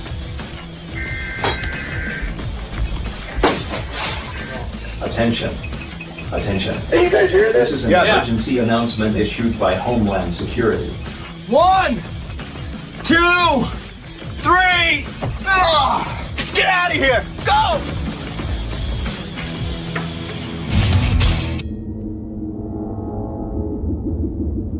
Finally, the end of the world is here. It's the day it's supposed to happen, and Bobo takes off to come hang out at the Howard Stern show. So how serious could he have been? I'm a fucking nervous wreck, but I came up here because I was told that, Howard wanted me to do something, and I did it. Bobo, we are here December 21st. It is D-Day, and you are here recording a Whack Pack playlist, correct? Yes, Shuli, I put my life on the line coming up here. I can't believe you're here. I can't believe it either. My role the day of the prank is basically not to let on that anything is going to happen, and just interview Bobo as if it's a normal, interview. What do you have with you? I have a police scanner. I get all the police departments and the fire departments in the city in Long Island, and I have it on standby, just in case something goes down and how to get out of the city. Plus, I brought books of matches with me in case a dirty bomb goes down. I light the match, and I see which way the wind's blowing. See, Bobo's not so stupid. No. So when Shirley was done with the interview, Sal came over, grabbed Bobo, took him into the studio, and they were ready to go. All right, let's get this over with. Do you have your list? Yes, I have too good. Many to count. All right. All right. Sal started interviewing me, and I started going through the Whack Pack playlist. 1, 2, 1, 2. So what you're going to do is you're going to go say, hey, it's Bobo. Welcome to the Whack Pack playlist on Howard TV. And then we'll do another cut. Welcome to Bobo's playlist on Howard 100 and Howard 101. We'll get that first. Hey, can you give me a little iris on 8, Brian? Hey, this is Bobo. Welcome to Whack Pack Playlist and Howard TV feature. These are a lot of the songs that I put together that had a meaningful remembrance to me over my lifetime. Okay, so let's We're go through shifting. this. You're going to tell me when you want to start, right? Wait, hold on. I can't let this go through here. So let's go through the list, and I'll read you the songs right now. You sound a little nervous. Just Yeah, relax. I'm a little nervous from this day. Bring me up on the 21st. Stop with this. The day's almost over. Hey, Brian, give me a little iris on 4. All right, the first song is Metallica, Enter Sandman. And let me tell you how it ties into the Howard Stern show. So here it is, Metallica, Enter Sandman. And here it is, Metallica, Enter Sandman. Is that a good cut, Scott? I mean, if you like to edit. Yeah. I was all fucking twisted, man. I was fucking stumbling over my words. One of the best songs to me was Life in the Fast Lane. So here it is with the Eagles, Life in the Fast Lane. Perfect. I sat down with Bobo for a good 20 to 25 minutes before we started triggering all the little things to give him the impression that the world was ending. All right, now? Is the next one when we're going to do it? As soon as he starts, yeah. All right. Scott and I were both working together on these cues. He would kind of wait for my call, I'd give it to him, and then he'd communicate it to the guys in the studio. All right. Hey, it's Bobo. Welcome back to the Whack Pack Playlist. Start the shake. And my fourth song is Coldplay, In My Place. What the fuck? Hold on, Scott, camera shake here. Hold on 1 second. Whoa, man. What the fuck is going on here? What is fucking going on? Stop the shake. Stop the shake. Scott. What the hell was that? Hold on, let me try to figure it out. Hold on. Hey, Scott, it's not funny, man. Probably the building. This building sways probably. What the fuck? The building fucking sways. It's probably the building. All the time. It sways because we're so high up. It's probably the weather. Get the fuck out of here. I think we're good. Let's keep going. It's probably just a storm. Dude, right. just relax. The building sways all the time. All right. Where am I over here? All right. All right. Just calm down. Just calm. Whoa. Okay. So at first, we start seeing Bobo kind of smiling a little bit, and we're thinking, oh, he's kind of putting it on. But then he's actually sweating, and you can't fake that. So at that point, we realized that, hey, maybe Bobo really is falling for this thing. Okay, this is Bobo. Welcome back to the Whack Pack playlist here. This group here is special to me because Howard had. Oh, I have to go back. What's the matter? You all right? Yeah, You need no, a break? I know it's Martin. That's a Chris Martin. Okay. All right. Now what? This is the light one now? This is the shape of the light. Okay. Just calm down. Just calm down. All right. Hey, it's Bobo. Welcome back to the Whack Pack playlist. And my fourth song is Coldplay. And this song is special to me. I know it's special to Howard. Okay, He had start Chris the Martin shake, up here. What and an interview that was. Kill That was lights. One of the best. Whoa, God damn. Kill lights, kill. Holy shit, the fucking lights off. Scott, what's going on? What's going on, man? Scott! What the fuck? Oh my Attention. God. Attention. This is an emergency announcement issued by Homeland Security. Holy shit! The United States is under attack. Right there, it was really hard for me not to hold in my laugh. It was difficult, but I knew I had to go through it because if I gave it away, I would have blown the whole thing. North Korea has launched 7 nuclear missiles heading towards New York City. What the fuck? Several dirty bombs have been detonated in downtown Manhattan. You know what? I shouldn't have came here. Shut up! Do not move. Keep it shaking. The United States is under attack. Oh my North God. Korea has launched 7 nuclear missiles heading towards New York City. Oh my God. Stuff started falling off the shelf and shit. I said, oh my God, I'm gonna die. I said, I'm in the fucking studio, but no king of media is here, you know? Oh! He's on the floor. He's on the Do floor. not move. Please don't move. Don't move, they said. This guy really believed this ridiculous notion that the world was going to end at that moment, and his face said it all. Scott! Scott! Bang on the door. Holy shit. I got no fucking reception. I got a police scanner. Should I put the police scanner on? Let me put the police scanner on. I knew I bought this thing. I can't get through to my... Bobo's not so I stupid. have no fucking... I have no reception. Come on. When I didn't hear nothing coming over the scan, I got fucking really scared. I go, now they knocked all communications out. Bobo, you want to help me open this fucking Yeah. door? There's enough of that stupid scanner. All right.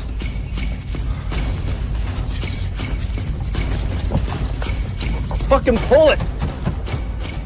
Guys, can you hear me? Open it! Can you hear me? Open the fucking door! Holy shit. It's all fucking magnetic up here, that's why. Guys! Stop! Oh my God. Bobo, hold the door. Come on. Count to 3. Hold on. Just get up. 1, 2, 3. Get the fuck out of here! This way! We're going to get out of the building! I would think that Bobo would wonder why there's a camera guy just hanging out in the hallway when everyone else just left the building. But it seemed like it didn't really occur to him. So it was good because we were able to get the footage in the hallway that we needed. Where do we fucking go? What do you mean get out of the building? He was running in all these different directions, and we're like, you know what? We kind of looked at each other, and we said, hey, let's keep this thing going a little bit. I can't believe I'm gonna fucking die in the fucking studio that I so much fucking loved. I'm gonna fucking die here. I really thought something really happened in the city. We're fucking trapped like rats.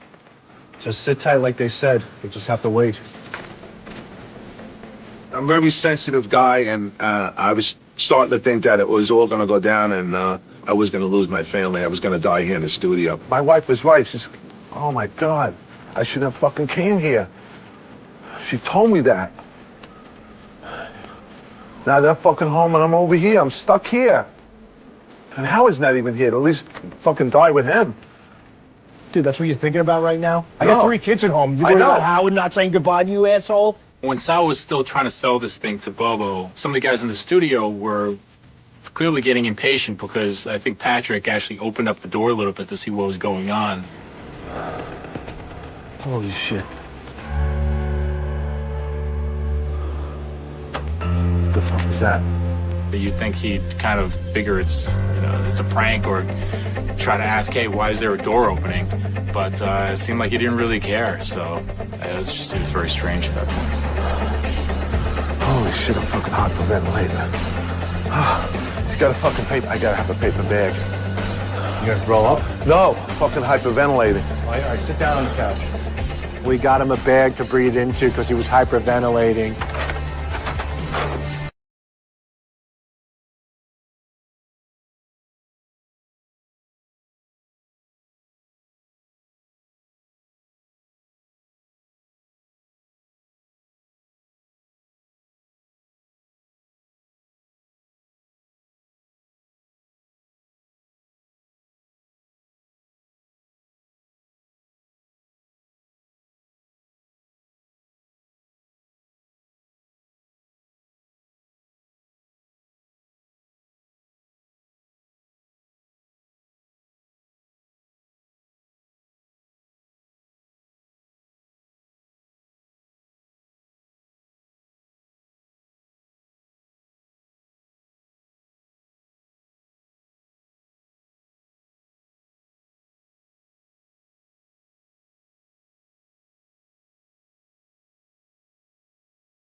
You should. Whether or not Bobo was really falling for it or whether he was just kind of goofing on us in a way, you know, like he just didn't buy it, really didn't matter. It was still pretty funny regardless, so we had a good time with it anyway. This is genuine, bro. This really went down to me. In my mind, I thought was really, really happening. Hands down and case closed on that one, man. You have to punish Bobo for stupidity. On the streets of Manhattan, and I'm an idiot. I thought the world was going to end, and I got to look for some takers now. Oh, hello, ma'am. I'm an idiot. I thought the world was going to end. Did you think the world was going to end? No, I think we're doing just fine. Thank you. Right? Yeah. Okay. Thank you. I'm an idiot. I thought the world was going to end. Did you think the world was going to end? No? Excuse me, sir. I'm an idiot. I thought the world was going to end. I'm an idiot. I thought the world was going to end. Did you think the world was going to end? No. No? Not at all? Nope. You have no nothing to say about it? Nope. No. Okay. Hi, how are you? Oh, you on the phone? Okay, so. Hi, how you doing? Listen, I'm an idiot. I thought the world was going to end. What's your okay. take? I have no time. Ask her. Oh, okay, you got to go somewhere? All right. Have a good day. Excuse me, sir. You look like you could talk for a second. No. I'm an idiot, and I thought the world was going to end, but it didn't. I'm here. We're alive. Thank God. Howard Stern Show 2013. Hey, man, it's not the end of the world. Bobo out. Hasta vista.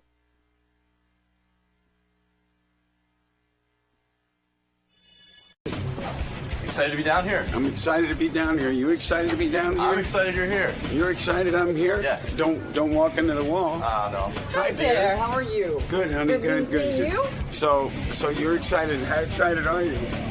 Pretty excited. Yeah. Well, I don't want to know about that much excitement. Think about just this way. Which way? I'm still following you. Yep. So what are you going to talk to Howard about today? I have no idea. What's Howard going to talk to me about? Definitely, you got some stories. All I want to talk to Howard about is where's the coffee? We can get you some. Where's the damn coffee? That's all anybody keeps saying is, yeah, we'll get you some. I'm not interested in getting me some. I'm interested in getting it. And actually drinking it? Yeah. So you're excited? No, I was just waiting on Howard to talk to me. So you're just ready to go? Just want to talk to Howard? Yeah. Well, Howard wants to talk to me now, doesn't he? Yeah, absolutely. So that's it. That's the intro. That's the intro. All right. Howard wants to talk to me. We'll have fun with Howard today. Well, you have fun with Howard. The hell's wrong with you, boy? Get the camera off me. Gary, what was that you were just telling me about Meatloaf? Meatloaf sold how many albums? That Bad Outta Hell 1 and 2 combined sold over 42 million records. And then But one sells like it's just one of the Bad Outta Hell 1's just one of those records that just sells every year. You know what? I know what I've heard about that. I heard Thriller was number 1. Number 2, believe it or not, is Eagles' Greatest Hits. That's right. Yeah, that's another one. Which that is sells and sells and sells. An yeah. amazing record that I bought 5 times on every different CD cassette. And then I think Bad Outta Hell was like 3rd or something. Oh, there he is. There's Meatloaf. Why are they asking wait. Put on your everybody but headphones. Meatloaf? Right. You're right. We're talking in front of your back. We like talk. You know what? Rather than talk to you, we'd rather talk about you. Hey, man. Hey, you look good. Hi, Howard. What's happening, brother? How you doing? Last time I saw you was at Russell Crowe's house. How's that for name dropping? Man. Oh, that's right. I saw you like a million years ago. Yes, Yeah, You're like half a loaf now. Yeah, no. I'm enjoying standing up. Is there a reason? No, you can stand up. Do I intimidate you standing up? Yes, No. absolutely. Oh, I love that. Isn't that good? I just wanted to give you a place to relax. No, I'm good. But if you're going to ask questions, and you got who was giving the answers in here? Gary. We were just bullshitting. How many albums? Yes, you We were guessing. How many albums did both Bad of Outta them? Hell and 1 and 2. About 52 million. 52 million. And doesn't it still sell like an inordinate amount of albums? I don't know what it does anymore. I just know what it did. And you of course perform, pretty good. And Steinman would write it, right? Yes, I would be the emotional connection to the song. Right, but Steinman. He did all the writing, though. I never understand something. You guys you're suing him now, right? But yet you'll appear with him in places. Like if I'm suing a guy, he's my enemy. You know what I mean? What's No, that it doesn't all about? work that way. It doesn't work that way. No, Steinman wanted to own Bad Outta Hell, the words Bad Outta Hell. You wanted to own the Bad words Outta Hell. Bad Outta Hell. Right. So you sue him, but you guys are still friends. Yes. And Do so, you co-own the words? No. He wants to own the title Bad Outta Hell. But who owns them now? Steinman thinks he owns them. Okay, that's a long, complicated answer. They're my trademark in Canada, England, Germany, France, Norway, Sweden, Spain, Italy. Not the U.S. Everywhere but, right? Yeah, that's it. And Steinman has the U.S.? Yeah. So it sounds like you guys were like madly trying to copyright Bad Outta Hell. What happened was and he I beat had you on these the U.S. fabulous copyright attorneys. Right. I mean, spectacular copyright attorneys who made a mistake on their application for the United States. And it came back to them, and they said, look, you have made a clerical mistake here Right. on this application. And so what we need you to do is fix this little tiny, replace the word the with an and rescind it. And it was right before Christmas. Well, when they came back after the holidays, they forgot. Oh. So now what does it mean to own the words Bad Outta Hell? Like, why do you need that? I don't even understand why you need to own that. What could you do with that? Make a soft drink? Really? Like Bad Outta Hell soft drinks? That's right. Bad Outta Hell cola. Come on, babe. No, and if you want to put out an album called Bad Outta Hell, you got to yeah. go to Steinman. Well, you have to. Well, he would have to go to me if he wanted to, he'd have to go to me if he wants to put It's it a out. stalemate. It's a stalemate, baby. It's so fucking complicated, man. It is complicated. Yeah, it's a business. But how do you get to copyright Bad Outta Hell? Because I am the one who is the Bad Out of Hell. You're the vessel. Well, hey, between you and me, Steinman doesn't have shit without you. I mean, honestly, great to write all that stuff, but you got to deliver the goods, right? That's something, it has something to do like that, yeah. I like that we put throw pillows on the couch. And now nobody knows what to do with them. No, I knew what to do with them. I sat on them. Is it comfortable? Yeah, it's more comfortable than sitting, because I felt like if I went into this couch that I wouldn't be able to see you. Right, and you fall asleep. And, well, I don't know about falling asleep. It's kind of a bright color. Right. And so I just wanted to see you. I didn't want to see you like, So looking up like I was a little kid. You've got a third album coming out now. And Yes, you we want to do. call it Bad Outta Hell, right? Is it Bad Outta Hell? It's Bad Outta Hell 3. And who owns the name? And did Steinman write the lyrics and all that? He's written 7 songs. It's produced by Desmond Child. Okay. And if you're gonna, it's produced by 7. God, hang on. Take a shot of coffee, or whatever that is. Okay. It's produced by Devin Child. Steinman has 7 songs, Right. and the rest were written by Desmond with people like Nikki Sixx or Marty Fredrickson. He brought in the Desmond brought in the Bon Jovi Aerosmith group that they write together. Here's the question I have. So if Bat Out of Hell's 1 and 2 sell like 52 million records, yeah. So does Steinman get really all the money because he wrote it? Or, you know what I mean? Like, let's say tomorrow I go out and buy Bat Out of Hell because I just want a new copy of it. Do you get any money? Do you get anything? No. Who gets the money? Go ahead. Steinman would get some money. Right. Okay, because he wrote it. Mm-hmm. The publishers would get some money because they publish it. Mm-hmm. Yeah, but who sold the publishing? The record company would get some money because they're stealing it. And what about you? Where are you in this equation? I'm getting a lawyer to go after the people that steal the money. You want to sue the record company?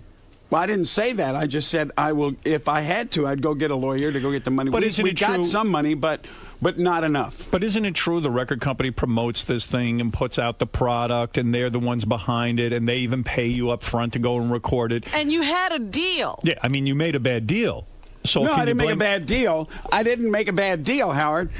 What happened was, you see, they do little things. This is like the old record label, right? Right. And this is not just me. This is everybody. Right. The deal I made was fine, but they have a way of not wanting to pay you. Right. They like to do math. Yes, it's their.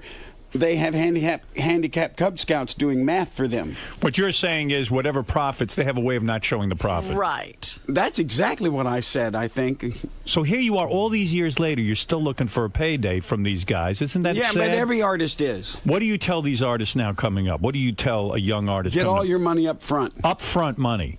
You don't want to participate in the back end because you'll never see it. No, they got too many ways of... But isn't the back end where most of the money would be? Well, you would think. Right. So why don't you tell them you want to be paid on the gross rather than on the net profit?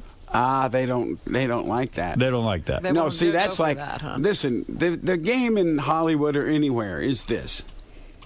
Howard, we owe you $30 million. Okay, they don't say it to you. They go, okay, I see here in the books we owe Howard 30. Let's see what happens. So Howard goes, I think they owe me $30 million. Right. I'm seeing what happens. Nothing happens. I got to get a lawyer. Right. You pay a lawyer, you give a lawyer, and he goes, well, that retainer's $100,000 to go fight this case. And you say, forget it. No, you go, okay, they owe me $30 million. So you give the lawyer $100,000. Well, now the lawyer, a few weeks, comes back to you, goes, Howard, look, I can get 10. Right now. Right. I can get you $10 million right now. Go ahead. And it won't cost us another dime. Good. So that's exactly what you say. I see. You've paid $100,000, and he says, if you can fight it if you want to, Howard. We can fight this, but you never know what's going to happen in a court. Right. You could win or not win. But right now, for this 100 that you gave me, I'm getting you back $10 million. So the record company plays that game that way. They don't have to stick to their deal. And so you leave going, well, at least I got $10 million, and the record company goes, we just made an extra $20 million. So you don't take the $10 million. You Meatloaf are saying, I'm not going to take the $10 million. I'm going to go to court with you guys and get my full 30. Well, at one point I did take the 10. Right. At 10. Good. And then say, you know what? I lied. Now I'm coming back and getting you. That's exactly my plan. Right. I like just that. needed the money to fight you in court. That's right. Yeah, I'll take your 10, and now I'm going to get more. You've given me lawyer fees. It's harder now for record companies. This was back in the 60s, 70s, and 80s when they were really doing this. The 90s, it kind of tapered off a little bit, and you kind of get. It's like we put out a DVD, and I actually got a check, which I wasn't for a large amount of money for a DVD that went gold in Australia, and I got money, and I was like shocked. I'm going, I got that much money, and you didn't have to go to court to get it. No, I was like. So what do you do? What are you doing? I mean, for a while, you were really heavy into the movies. I mean, you were doing a lot of movies for a while. Oh yeah, I'm still doing. I mean, I just did one that almost killed me on. What day is today? Is today Monday? Yeah. A week ago today, because I agreed to do this movie, and my schedule got all crazy, and they lost their schedule, and I think it was like originally, I had about 22 pages, which is about a third of this movie, and it was spread out over 6-7 days, 7-8 days, and and they lost their time and I lost mine, so we had to condense it down to, it's called Urban Decay. They told me to mention it because they're going to try to sell it in some place. And so I had to condense it into one day. I had to shot 22 pages in one day. Wow. Is that responsible filmmaking? I mean, can you really do a good job what does that look like in one day, 22 pages? Usually they shoot a page a day or a half a page. Oh, listen, this was the most ungodly moment in my life. We're I have talking no Ed idea. Wood territory, aren't we? I don't. It's with. It's got some other good actors in it. So I just happened to have me on 22 days. So you're still doing acting. 22 pages, yeah. And what are you doing for fun? I mean, you lost a lot of weight. How'd you do that? I don't have fun, Howard. You don't? No, I have no fun whatsoever. That's how you lose weight. You stop having fun. What do you mean you don't have fun? I don't have fun. Is that true? What do you do then? What's the point in having fun?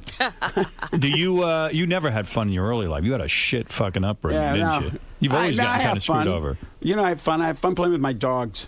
You still married? I met your wife a couple of years ago. Where's she gone now? You got a different wife. You got a different wife? Yes. Not the one I met? No. Yeah, I had a feeling you were going to be on the outs with that one. You didn't even know about the divorce, and he's already got somebody else.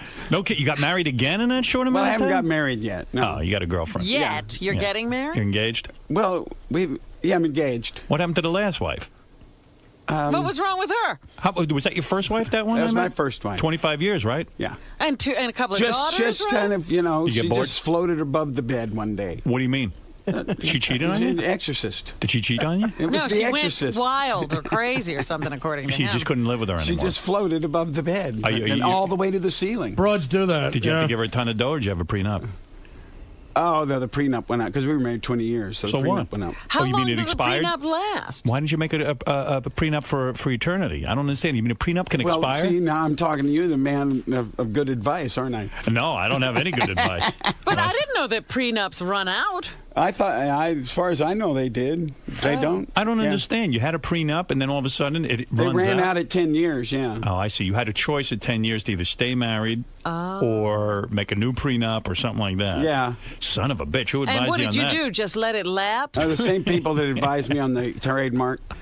They got it to them of Christmas and they forgot about it. And, Oh, man. They forgot about that one, I'm just too? kidding. Oh. So you got to pony up half? No, because I made the play that what was mine before we met was mine. Really? Yeah. So what did you make after you met her? Not much? Everything. I had $42 before we met. Yeah, before he met his wife, he had $40. I got to keep $40. I kept that. I kept that $40 damn dollars. Let me tell you right now. Okay. And I went down to Starbucks with 3 of my friends. We had a hell of a time. I was going to say, she was glad to give you that $40. I mean, so the wife, 25 years, she's gone. You meet a new broad. Would you meet her on a movie? No, I met her in Barbados. No kidding. So nice you do looking? have fun. Hot chick? Yes, Howard. Would you like to talk to her on the phone or something? No, I just want to know what you're doing with yourself. That's all. That's all I'm trying to understand. No. She's great. She's fantastic. Well, if you want to know, see, now I'm getting lower. Is she the right age? How old is she? She a lot younger than you?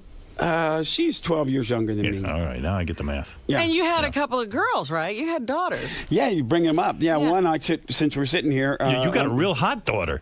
I do have a hot daughter Who's named an Pearl. actress. Yeah, I have 2 daughters. One, Amanda, was on Carnival for home box office. Right. And she's got a new movie called Pledge This, a new National Lampoon thing coming out this year. And then Pearl, a lot of people have seen Pearl on that VH1 thing. What was with that? Scott Ian. That's her fiance. Yeah. Someone was giving her some shit. Ted Nugent or something? Oh, Ted, I'm sure Ted would. Oh, okay. Yeah, you got some good-looking daughters. Yeah, and so Pearl also sings, if anybody's in L.A., on Wednesday nights at the Foundation Room up at the House of Blues. I know. Nugent actually gave her respect because she was your daughter. That's what Yes, it was. Yeah, that's now I right. remember. Now I remember. So, and I say you had a crappy life because your dad used to beat you and stuff. I mean, there's nothing worse than that. That's got to give you, like, no He self-image. didn't really beat me, just threw me through windows and doors and things. That's a beating. Then no problem. Yeah, that was a piece of cake. You were close to your mom. Yeah. You were close to your mom. Very close. Your mom died at a young age, right? Very young. Why? How did she die? 52, cancer. But she was sick. She died of cancer, but she had been sick from the time I was 12. You think your old man drove her crazy, like, in a sense? You know, I don't want to say that, but that's kind of how I feel. Yeah. I mean, he was an alcoholic, and there would be he was an alcoholic, and be gone for days, not just drink at home, be out, left And for you 3-4 days at a time. And you loved your mom so much, like you even tried to pull her out of the casket, I read. This was from your book. Yeah. You tried to pull her out of the casket because when you got your dad at home who's a drunk, you don't want her to go. You're a little kid. It's like, Mom, don't leave me. But he was pretty old by the time she died. I was 16. 16. Yeah, trust me, at 16, you don't want to be locked in a room with an alcoholic father. No, but I'm just wondering, what does that feel like when you try to grab somebody out of a coffin? I don't remember it, dear. Really? I just am. I don't remember it. It's like it's one of those stories. I think that people just go, he did that, and I don't really. I remember being in the church, and I remember walking up to it, but I don't remember actually doing that. It's a bad scene. I've just been told that that's what happened. And you can't even remember your mother's face. You say you've blocked out your mother's face. I can see her face because we have pictures, but I get like when you try to get memories, it's like you have memories of your mother, and I don't have any. You might be afraid to remember your mother because if you did, you would just lose it. You would just start crying. Howard, I might lose it now and here. You keep talking about my mother. You're getting upset, And right? I am getting upset. Yeah. Is this what you do? We spin the wheel of fortune. Yeah, I'm going into a new career. I'm gonna do This Is Your Life. So what about your dad? Is he still alive? No, he died 4 years later. But he gave you beatings. 4 years later. Yeah. Wow. In a way, that must have been a blessing, I guess, because you didn't want to be around the dude. No, it's like he didn't have a great childhood. His mother died when he was 2. Right. He was raised by an alcoholic father, so it kind of, went around. That circle goes around in circles. That's kind of what that went. Yeah. And so now we've kind of stopped. Well, I've stopped that. My daughters aren't being raised by an alcoholic father. Did you don't drink at all? Very little. Very little. And do you ever wish that your parents, especially even your old man, he was around so you could show him your success and say fuck you? No, I don't know. No bitterness. Nah, I don't. No, it's fine. Because when I was on Motown, I was on Motown. And he died in '71, and we had that hit on Motown called "What You See Is What You Get," Stoney and Meatloaf. And so he had all. I went to the house about 7 months before he died, and he had Meatloaf stuff all over just from Stoney and Meatloaf. So he knew. So he knew. So it's not, it was like, and he was proud of it. So that must have felt good. Was though. he still drinking at that time, or was he? I don't know. I don't think so. He was so ill because he was about 6'3" and as we were growing up, weighed about 290 pounds. And when I saw him, he probably weighed about 150. Wow. So he was a skeleton. What's that thing with you saying that you know who killed John F. Kennedy? No, I don't know who killed John F. Kennedy. Wait, you know that Lee Harvey Oswald didn't kill him? No, I have no. I didn't say that. Did you say in your book that somehow you walked by? You were there? No. What did you do? Like Jack Ruby, you saw him that day or something? No. Okay, hang on. Whoa. All right, go ahead. Whoa, getting confused. No, we were at Mickey Mantle Bowling. We got out. Everybody got out of school. Did you shoot John Kennedy? Yeah, that's what I figured. No, Woody Harrelson's dad did, I believe. From school, he knows who shot John F. Kennedy. What happened? No, what happened? Talk about the book was Suppository. in the Suppository. I had my driver's license because my mother was ill when I was 14 years old. Okay. Mm-hmm. And so they let us out of school. I was a sophomore in high school. They let us out of school. And some friends of mine, you could get out because Kennedy was coming. So we went down to the airport. Right. So you must have been in Dallas. They were letting Oh, you yeah. So we went down to the airport, and a friend of mine's father worked at Dallas-Fort Worth. And he told his son he knew where they were taking him out, which side route they were taking him out. Right. So we didn't go to where all the crowds were. We went to this little gate, and there was like 2 Dallas policemen there, and Kennedy came through there. Right. And he stopped. He stopped the car, and I wouldn't. My 2 friends, Bill and Jimmy, were their names actually. Right. Went up, and Bill went up first and shook his hand because Bill had the balls of the group. And I stood on the curb like wah, and Jimmy went up and they shook his hand, and he actually stopped and they drove on, and my friend Billy said the oddest thing. He said, "What would you to this policeman after he left?" He goes, "What would you have done if I'd have told you I had a gun?" And the policeman, "I wouldn't have done a damn thing, boy, as long as you don't take it out." Huh. So I just went, what was that conversation? That was weird. So we got in the car, and we went to Mickey Mantle's bowling alley for lunch, and we were going to go over to where he was going to give a speech because we knew the guys at Market Hall, like the security people at Market Hall, and we were going to sneak into the building at Market Hall. And so we went to Mickey Mantle's bowling alley. As we're going into Mickey Mantle's bowling alley, there's a receptionist sitting there, and she says to us, the president's been shot, and we start laughing at her. Right. And thinking she's joking. Yeah, thinking she's joking. And my friend Jimmy listens to her little radio headset and says, it's true. And we start running across the parking lot, screaming, the president's been shot, and everybody's yelling at us, going, you kids, cut it out. That's not funny. When we're going, no, it's real. So then I get in the car, and we decide where are they going to take him. They got to take him to Parkland. Right. So we get up on the road going to Parkland on this freeway, little freeway, and there's a guy in the middle of the road waving his hands, jumping back and forth across the lanes. And I'm driving, I'm trying to maneuver the lanes, and he's waving his hands. And I finally, I'm going to hit him, so I have to stop. And he puts this thing up on the window. It says, Secret Service, scoot over. I'm taking your car. Wow. And I go, okay. So I scoot over. He gets in the car. We drive into Parkland Hospital with this car, with my car, my Buick. And he says, and he's got this, we're going through, and there's, guns everywhere. Right. And he's got this, whatever he's got, credential on the window, side window. He's driving like this. We're not saying a word. I'm sitting there like, I'm going to get my head blown off. And we go through, and he gets out of the car, and he says to us, do not get out of this car under any circumstances. Wow. So we sat in that car for 2 hours. Easy. And we were there before Kennedy's car got there.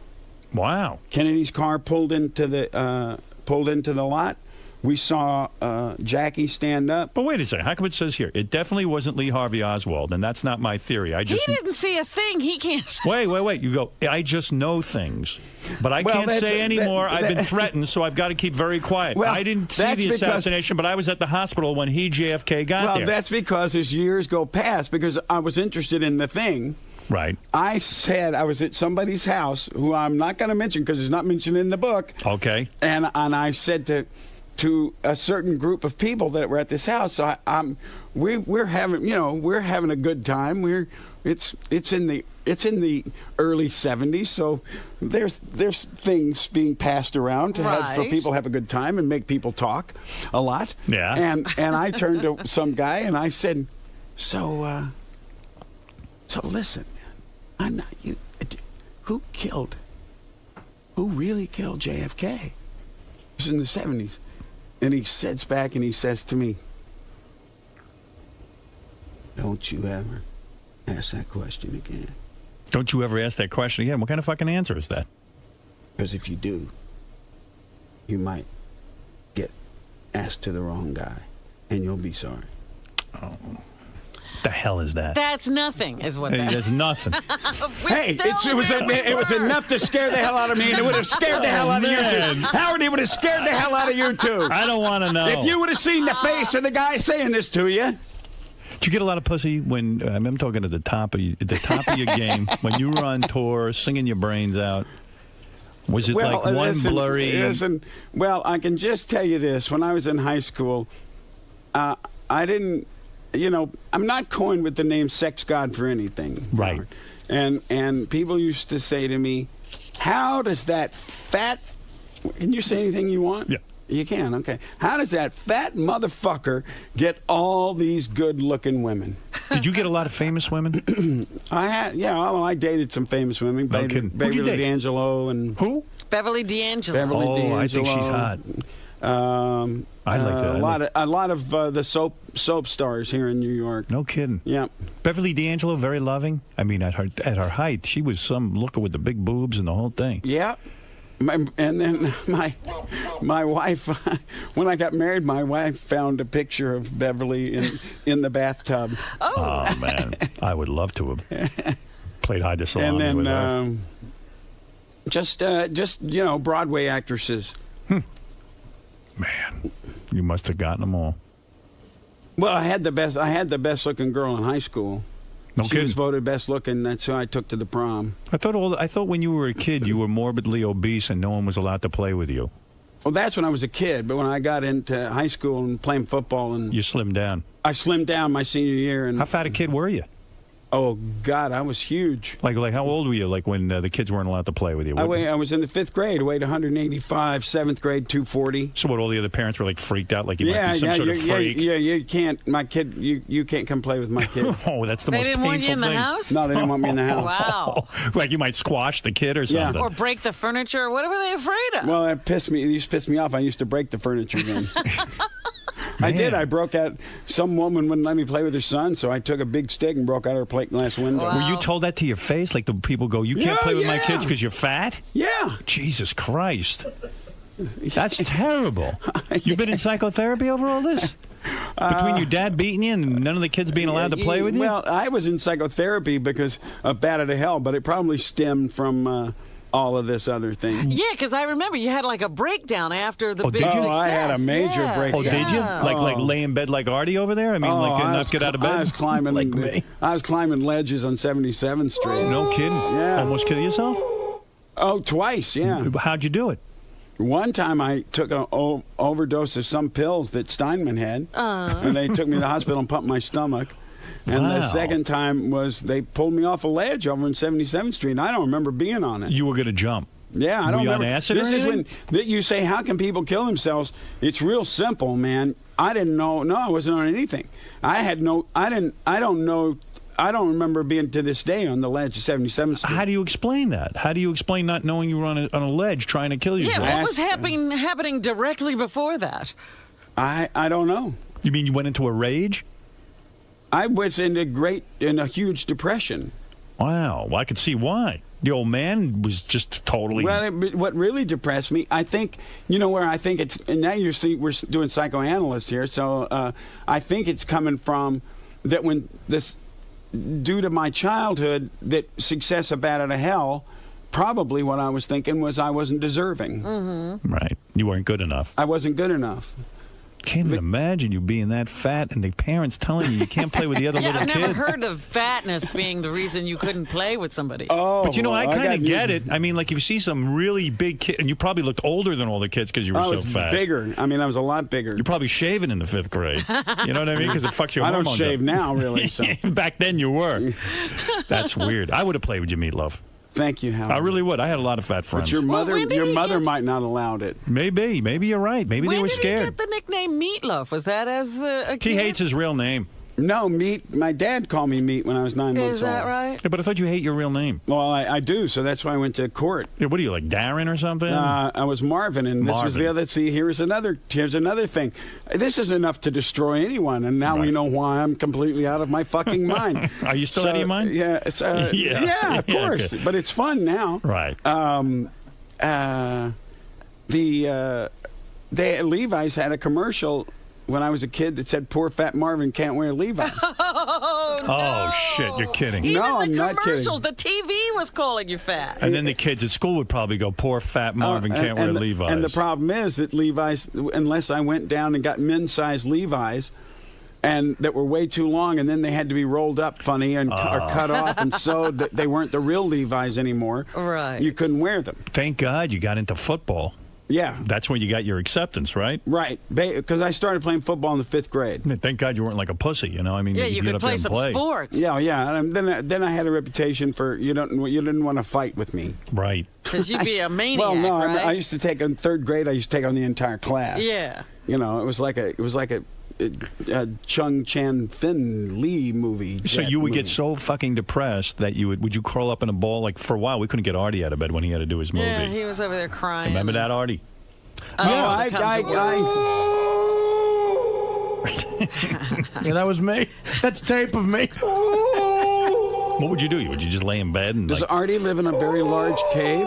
Yes, that's what the echo. That's not actual tape. Yeah, it's a very All large right, so now cave. you got a new album. That's why you're really here. Meatloaf is here. You know, I'm here. I'm here to see you. I don't. You know what? If you don't talk about the new album, I don't really care. You don't even care. I do not care. You don't care. No. It's like F you album.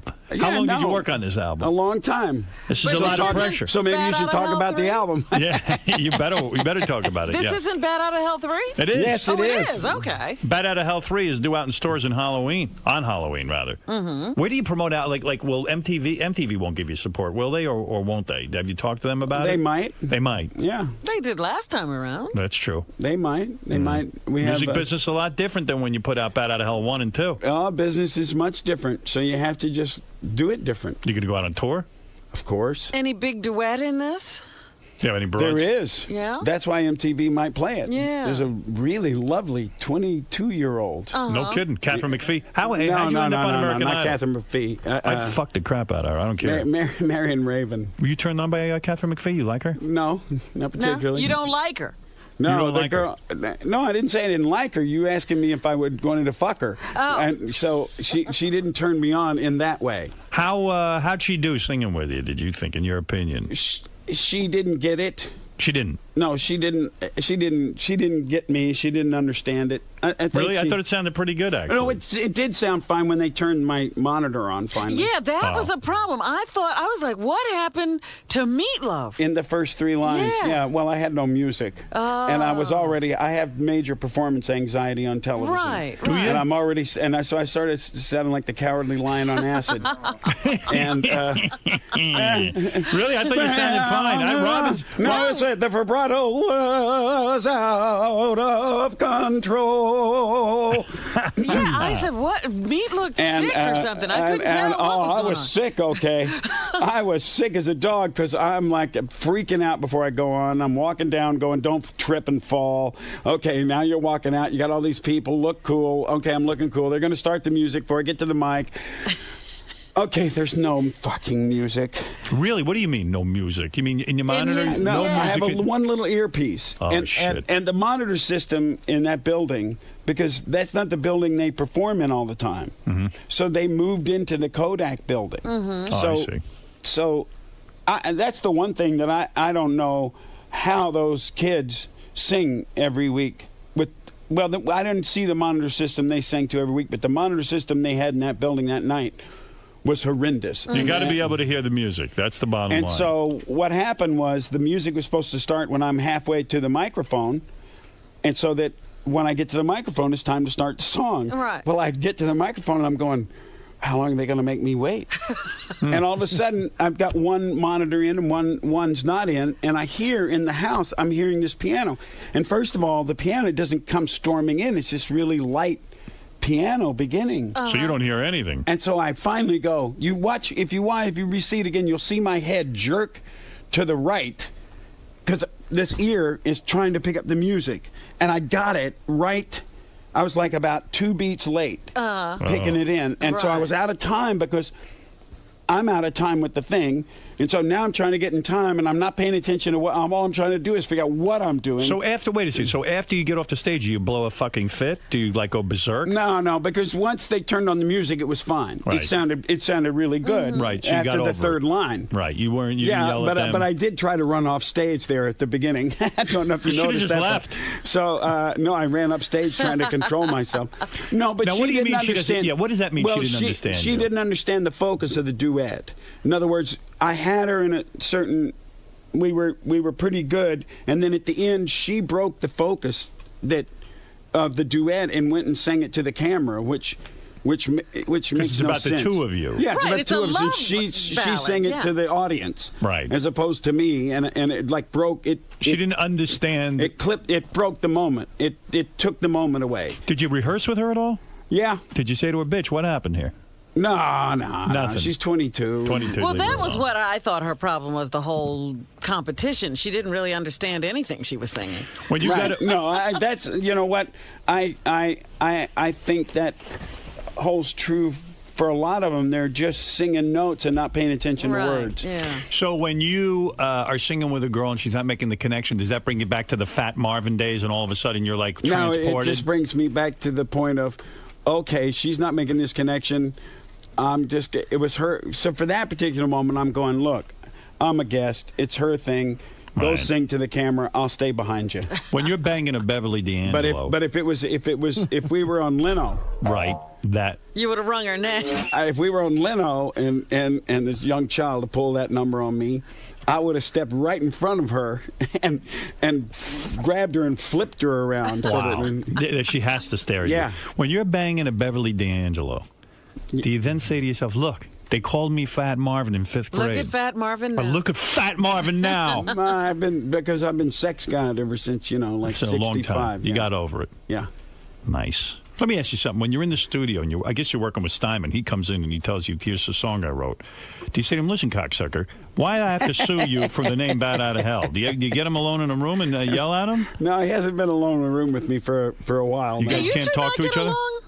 Can you talk to each other? Yeah, yeah, we can talk. We're still friends. It's just there's problems with other people that around myself and Steinman. Really, the problem is not with Jim and myself. It's with management. That's them. Yeah, but it basically is you too. You got to come face to Yeah, face. because you're saying the things to the management that you want to be said to him. Would you ever have Jim Steinman over your house for dinner? What? Would you ever have Jim Steinman over your house for dinner? Absolutely, You would. in a heartbeat. Have you guys ever gotten together socially in the last 5 years? Yes. You have, okay. Yeah. Because it would be sad to me. I mean, here you've had tremendous success Oh, I together. wrote him an email. I just sent him an email last night. Okay, so it's all cool. Yeah. All right. Even though there's still the legal stuff going on. Yeah, but that's all right because he had heard the CD and. Do I not have the CD yet? Is that what, I do? You've I got have it. the CD. Where's Gary, the damn where's the CD? How come I don't have a CD? Well, why would you keep it out there? He's listening. What do you mean you just got it? Just a second? Makes no sense.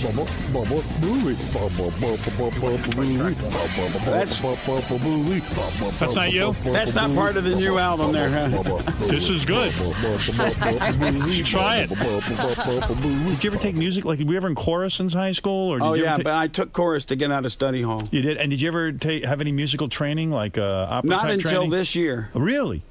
And I went to a vocal coach this year because I wanted the vocals on this record to be great. And when we started, they were good, but they weren't great. Wasn't what you wanted. It wasn't what I wanted. So I Desmond Child, who produced the record, said, I know this unbelievable vocal coach. And I said, well, he says, give him a try. His name was Eric Vitro, and we did. And it worked out.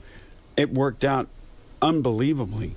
I mean, I'm like a pig in a poke over here. Irish John, you're on the air with Meatloaf. Hey, Howard. Hey, Meatloaf. Big honor. I'm a big fan. It's really nice to talk to you. Question for you. In your song, I would do anything for love, but I won't do that. What exactly is it that you won't do? I think I'm gonna let Howard answer that question for me. I think lick the vagina. Yeah. No. It's anal. Anal? You know, he doesn't want to toss a salad. You don't want to toss the chick salad? Is that what that is? I just was waiting for you guys to. You don't like the smell of ass on a to woman? make those answers can't handle ass? because you know what? That's exactly what everybody thinks it is. Did you give Beverly I'm just waiting D'Angelo because it's anal? the only radio station in the world where you can actually say that. So I've been waiting for somebody to say this. Hallelujah! That's not what it is, but if that's Is what it a works for you, sexual act? no, it's not. No. In other words, I would do I'll never anything forget for the way love, you but I feel won't do right that. now. I do anything for love, but I won't do that. I'll never. I'll never do it better than I do it with you. I'll never do anything for love, but I won't. I'll do anything for love, but I won't do that. I'll never stop dreaming of you every night of my life. You won't marry her without a prenup. I won't marry you without a prenup. That's what it is. I think you won't have a threesome with a black guy and her. No, I think when you say you won't do that, in other words, you can't make the full emotional commitment. It's the line before every chorus. Right. That's what it really is. But tell me what it is. What is it? It's the line before every chorus. Okay, but what won't you do? I'll never stop why do you have to keep it a dreaming. secret? And maybe there is no answer. I've never stopped dreaming of you, Howard, every night of my life. I'll do anything for love, but I won't do that. Howard, it's like Suck my dick? I see. I What? got What do you mean? it. I don't got understand. it. Now I finally figured it out. All these years, I never Tell me. realized. Well, tell us. He's saying, I've been dreaming about you every night of my life. I would do anything for love, but I won't do that. I won't give up Stop dreaming dreaming. about you. I don't even understand. That's okay, Howard. You know what? I'm not a songwriter. I don't Howard, know anything. you just go back to what you think it is, and you're fine. All right. Does Robin have it right? Is her interpretation good? Robin is correct. Okay, let's go. And I don't understand what Robin's talking about. Gary, go ahead. I saw something weird in the notes, and I want to know if it was true. Is it true that Katie Lang once refused to meet with you Because she's a vegetarian and she doesn't like your name? Absolutely true. Oh, my insane. goodness. That is crazy. insane. Yeah, that is certifiably crazy. That is insane. That Do you is think she's- absolutely Do you correct. think she's insane? She should be arrested. I was so excited. I saw her. We were at the Brit Awards in the UK, and I saw her 2 tables over, and I said, "Oh man, there's Katie Lang. I love the way she sings. Man, she sings fantastic. Right, she's a great I would, singer. I just like to go over and pay my respects and meet her and say, wow, you're great talent."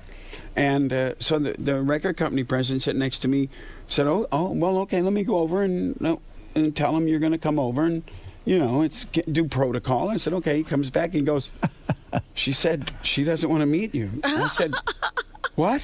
I just want to tell her what I think she's a great artist." What? She goes, "Well, your name's Meatloaf, and she doesn't want to meet you because your name's Meatloaf." Oh, she's a fucking asshole. Really? Did you say you're a fucking asshole?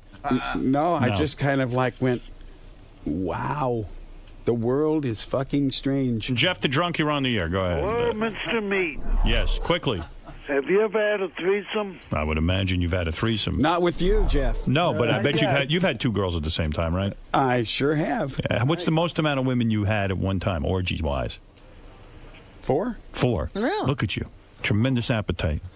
Look at you. And they You're the man. and that's exactly what they chanted too. Meets our man. Meets our man. Were you I'm able not to- kidding. were you I really? swear to God. That In was the bed? In the bed. Hot chicks, 4 of them, and you banged them pleasured all. all of these women. And they were it was like cheerleading. Meets our man. Good for you. It's Fans. not kidding. Aren't you something? They weren't offended by the name Meatloaf. No, they weren't. You know who? They ate meat. You know who's a huge Meatloaf fan? I didn't know this. Penny Crone. She dressed up in a sexy outfit for Meatloaf. Penny today. Crone got dressed up for meatloaf. Penny Crone, our reporter from Howard 100 News. Oh. I might even persuade her to One come of in. your and- biggest fans. Let me see Meat. your outfit. Oh, look, you're showing your titties. I can't believe it. You have no idea what a crush I have on you. Oh, my God. I want you. I need you. But there ain't no way am I ever going to love you, so let's just go to bed, right? So don't feel bad because and Tell Paradise by Meatloaf. the Dashboard Lights. I went to his concert. I'm like having an orgasm. Tell Meatloaf how many cops you blew in your lifetime. Go ahead. This will turn them on. Maybe 20. 20 cops. 50. Is that how you got out of tickets? Dude, I got dressed up for you today. Look, Oh, Artie. no, you look fantastic. Penny, can I tell you something? Howard, how do I look? You got Robin? nice. You That got, was dressing up. can I tell you something? Well, You got that's nice, what I was thinking, but I didn't know. But I didn't know how she normally dresses. You understand? Honey. It's like I thought the same thing, Robin. I'm going, God, I would hate to see the way she normally Can dresses. I give you every one day. bit of fashion advice? And believe me, I'm the last guy to give Oh, fashion no, I'm advice. wearing old lady pants. Yeah, untuck your shirt. You got your pants pulled up to your tits. It's crazy. There you go. Now you look a Oh, little okay, hot. there Now you it's go. better. Can I give you a hug? Yes. Really? Really? You sure, He's Meatloaf? like- I wouldn't hug her. Why? I don't know. Yeah, she might She's bite. Looney I don't I know. mean, do you have to be that forward to the guy? Go I ahead. love you, and I thank you for making my life so happy with his music. It's, All right. there was Stop this gushing. cop I was going with, and and I loved him. Artie's falling asleep. Would I you loved ever- him to death, and he broke up with me. And he broke my heart, and he never said he loved me. And when you sang that song, I've never forgotten it. Have you ever blown a cop to bat out of hell while the music was playing? No. Never. No. If Meatloaf said to you right now, I want you to put me in your mouth, would you do it for him? No. You would not? No. You would not? But if he wanted to get naked in my shower and sing, I'd let him. That's right. All right. Thank you, Penny. Thank you. Ha- Thanks, Howard. you still have the mojo, Meatloaf. Good for you. You look great, Meatloaf. Boy, you know what, man? Penny You very better smooth. hope she doesn't throw her panties at the stage. She'll kill you. That's right. Wow, you really still have it with the broads. Right don't you? now, Penny's yeah. panties are at Shea Stadium in case there's a rain delay. What did I can't believe I met Meatloaf. Oh my God, he's so cool. I saw him in concert, which truly. Talk in the microphone. What are you doing? You're a news reporter. You don't know how to talk in the mic. I know. I don't want to be. Flustered. I don't want. I know. I didn't want to be in the like a mic. giddy Travis school- is yelling. You're like a giddy schoolgirl. I just love him. I love him. I'm going to start crying. Why? What is it about it? It's music. His, Paradise by the Dashboard Lights. 2 out of 3 ain't bad. Oh, and I hugged him and I kissed him. What was that like? What was running through your head? I don't want to sleep with him. Howard goes, you want to sleep with him? I don't want to sleep with him. I just want him to get naked in my shower and sing. So you want him? You really do? I just want to see him lust naked. after him, don't you? No, I don't. I just want to see him naked So sing. you're gonna have a naked guy in your shower singing, and you're not gonna bang him? Well, I guess if you started singing Paradise by the Dashboard Lights, I would, Right. yeah. You'd be deep throating that shit. You're Fuck, are you kidding? Check out Meatloaf's Bat Out of Hell 3. It's going to be out in stores Halloween. And October 31st, yeah. Yeah, but I'm glad to see you. I'm glad to see you doing so well. Howard, listen, I'm glad to see you doing well, too. You ain't doing so bad, son. Yeah, look at this place, huh? Look at this place. Yeah, not bad. This is a far cry from the last time I was in your studio. That dump. It was a dump. It was a dump. It was a dump. Man of my talent to be working in an environment like that. We were embarrassed to have I was you there. embarrassed. You know why I haven't seen you in a long time? I wouldn't even have you in there. It was a dump. It really was a dump. And poor Robin was in some booth in another land somewhere. And she's still in a booth. Well, but at least you can see her now. Yeah, I'm in the room Before, all somehow. you had these eyes that you saw, like this, like it was a, nighttime was an owl. Well, it's good to see you. I haven't seen you in a long time. No, we haven't seen each other for a while. Yeah, Since Russell Crowe's party. Well, Mary McCormick, who worked on a movie with Russell Crowe, Yes.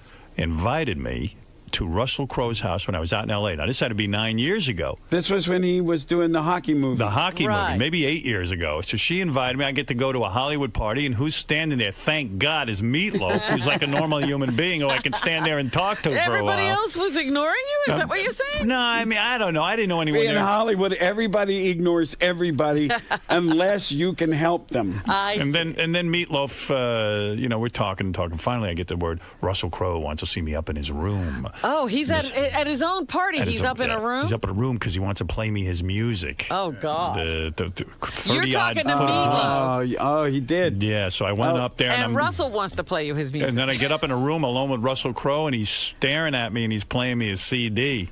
Which ain't that great. No, it ain't no Meatloaf. What do you do while he's playing? I mean, where do you look? You can't look at him. I looked down at the floor, and then I got the fuck out of there.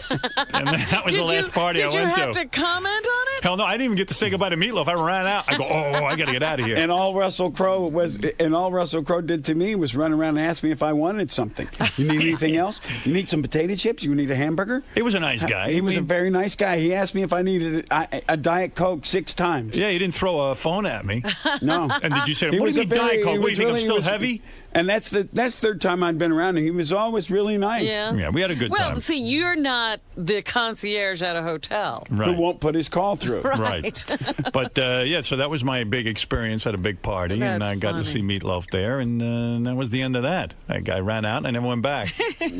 But thank you for coming in here. Thanks, and, Howard. This is great. Yeah, we love and you, congratulations on your new... thank you. And congratulations on the new album. Sounds good. And your studio, and it's just about the security getting into this building. I kept telling them, I don't have any ID, I don't want a security pass, and I don't care. Stop me, sucker. And stop asking people who killed Kennedy. That's my advice to you. But I did that a long time ago. All right, the great Meatloaf, You brought everybody. it up, I didn't. Thanks, Meat. We'll be back right after these words. Hey, what are you guys doing there? We did fine. You guys got pretty deep. Howard got deep. I just scratched the surface. Was that tough, though? Was it tough talking about things from your childhood and, your father and everything? It's tough now, okay? I want you to shut up! Oh, did you have a good time in there, though? Yes, I did. All right, thanks for coming by. Okay. I just want to thank you. You're welcome. Because I've been a reporter in the city. I've won 3 Emmys. I'm very important, and I love you. I'm glad that you're important, and I've met such an important person No, today. seriously, you have made my life. So I know you get You won 3 Emmys. I touched No, you. I'm serious. No, I'm spitting. I've never, ever flipped over anybody. Ever. I went to your concert. I got all your music. Your reputation? No, but you're beautiful. You look wonderful. Thank you. Bye, guys. Bye. I can't believe I said that. I can't believe I said I won 3 Emmys. I wanted to impress them. They don't give a shit. Exactly. This is my true passion. I actually love gambling even more than movies. Yeah, it's true. Really? Yeah. Nice, man. So excited to be back? Of course. It's been a while. Always happy to be here. I was going to ask to use the guest bathroom, but I think World War III would break out, so I peed in the alley before I got in here. Smart thinking. All right, man. We'll see you in there. See you in a bit. Richard Roper is no longer... Well, they've actually canceled the show, but he left before they canceled. Yeah. You best know him as the guy who took over the Gene Siskel role, and Siskel and Ebert and Siskel. He's a critic, movie critic out of Chicago. Good guy. We've gotten to know him over the years. Interesting guy. Bangs a lot of broads. I didn't know that until one of the interviews we did. Yeah, that was that movie festival we did. He brought a beautiful girl with him, and I think he gave her the heave-ho. I know. They're not together anymore. She Yeah. was absolutely gorgeous. Guy's a real cocksman. Got to admit. I give it up to him. You can't tell a coxman by looking at him, necessarily. Guys, are we bringing Richard in, or am I just going No, to we're vamp? just going to talk about him. Yeah, don't while bring him he in. sits out there. Don't bring him in. We just want to talk about him. Oh, there he is. Look at this guy. Legendary cocksman. Sir. I was reading the notes with you, and even said one time you were on the show, and I asked you about, like, famous women, if you ever banged them, and I actually mentioned when you banged, but you lied to me and said you didn't bang her. I don't remember that at all. You would never lie here. No, would never. you? Of course not. I'm just careful where I'm sitting here because you just said, like, Tiger's mistress. Like, I'm 1 degree of separation away from Tiger. Actually, You got on thick jeans. I wouldn't worry. Yes, I do. How you doing? Great. Good to see you. Once in a while, I actually get some emails from Roger's wife, Roger Ebert's wife. Yeah, we talk a little bit through the email. Right. And it is sort of sad that at the movies, It's no longer there. I guess it's a sign of the times. It's like everybody gets movie reviews off the web now, and Well, I mean, you know, Roger got sick, so he couldn't do the show anymore, and then I did it for 2 years with various co-hosts. And we had some amazing people, guest co-hosts. I mean, like John Mellencamp was on there, which was kind of interesting. But isn't that annoying to you? Because, you know, you're like a professional critic in the sense that you work for a newspaper, you write about criticism and all that. I mean, was it annoying? Well, it was surreal in some cases because some of these people came. You know, Kevin Smith was really good. He was a good. Aisha Tyler, she was great. She knew her stuff. And then John Mellencamp was like, you know, that one actress, that young actress, she's really good. What's her name? Like, that's Meg Ryan. Yeah, she probably have a career in the movie. Yeah, I heard of her. And then Fred Willard was on there, and he was just, you know, just like the guy he plays in the movies. You know, Right. They kind of like, you know. But Kevin Smith makes sense in the sense that he's a director. And he wasn't afraid to give his opinion. A lot of these people didn't want to say anything negative because they're in the business. So. Yeah, right. It's sort of an unwritten rule. You don't, you need people to say something negative. But having John Cougar Mellencamp is sort of like having Ellen on American Idol. Yeah, but we just did it for 1 week at least. We were smart enough not to do it forever. What is your game plan now, career-wise? Okay, so the big deal was at the movies. Right. That brought you to everyone's attention, including mine. Mm-hmm. And so now you're off that show. You left, and you left at the right time before the whole thing just got canned. Yeah. So that was good timing. So what is the game plan? Well, as you mentioned, everyone wants to get their reviews on the internet now, so I'm just doing my reviews straight on camera for my website. You can, richardroper.com. It's as simple as that, because I grabbed that name like 10 years ago. So you don't work for a newspaper or No, I anything still like work that? at the Sun-Times in You still work at the Chicago. Sun-Times? I'm doing radio in Chicago. Now, what is that all about? What is that? I don't know. You tell me. What is that all No, about? I mean, what are you doing on the radio? Starting in a week. It's a talk show. WLS, you know, it's a That's like a the big biggest. powerhouse in That's Chicago. huge. Yeah. And what time are you going to be on? 2 to 6 every afternoon. Ro Khan is the host of the show. He's been on for years, and I'm joining his show as the co-host. So you will be afternoon drive on WLS. Yes. With this guy Ro. Yes. And you will work and do afternoon drive. Right. That's a big deal. Yeah, I'm excited about it. I'm very excited about it. So there's radio, the column, the books. I do stuff for the Stars channel. I do stuff for the Reels channel, which is a basic cable channel about movies. So I'm actually doing more. The Reels channel? Yeah. And what do you do for them? Movie reviews, talk about DVDs. Is this the deal the guys were telling me about where you shoot it out of your house? You're your own cameraman? That's the stuff I do for my website. Reels, I actually go to the studio and film stuff for And them. the stuff for your website, you film yourself giving a review, you put it up on the web, and they pay you for that. They do. Good Lord, They that's a actually good pay deal. you money. It's a great deal. I mean, you got a nice little setup, but the lighting and the sound is all professional. But you only need just one camera.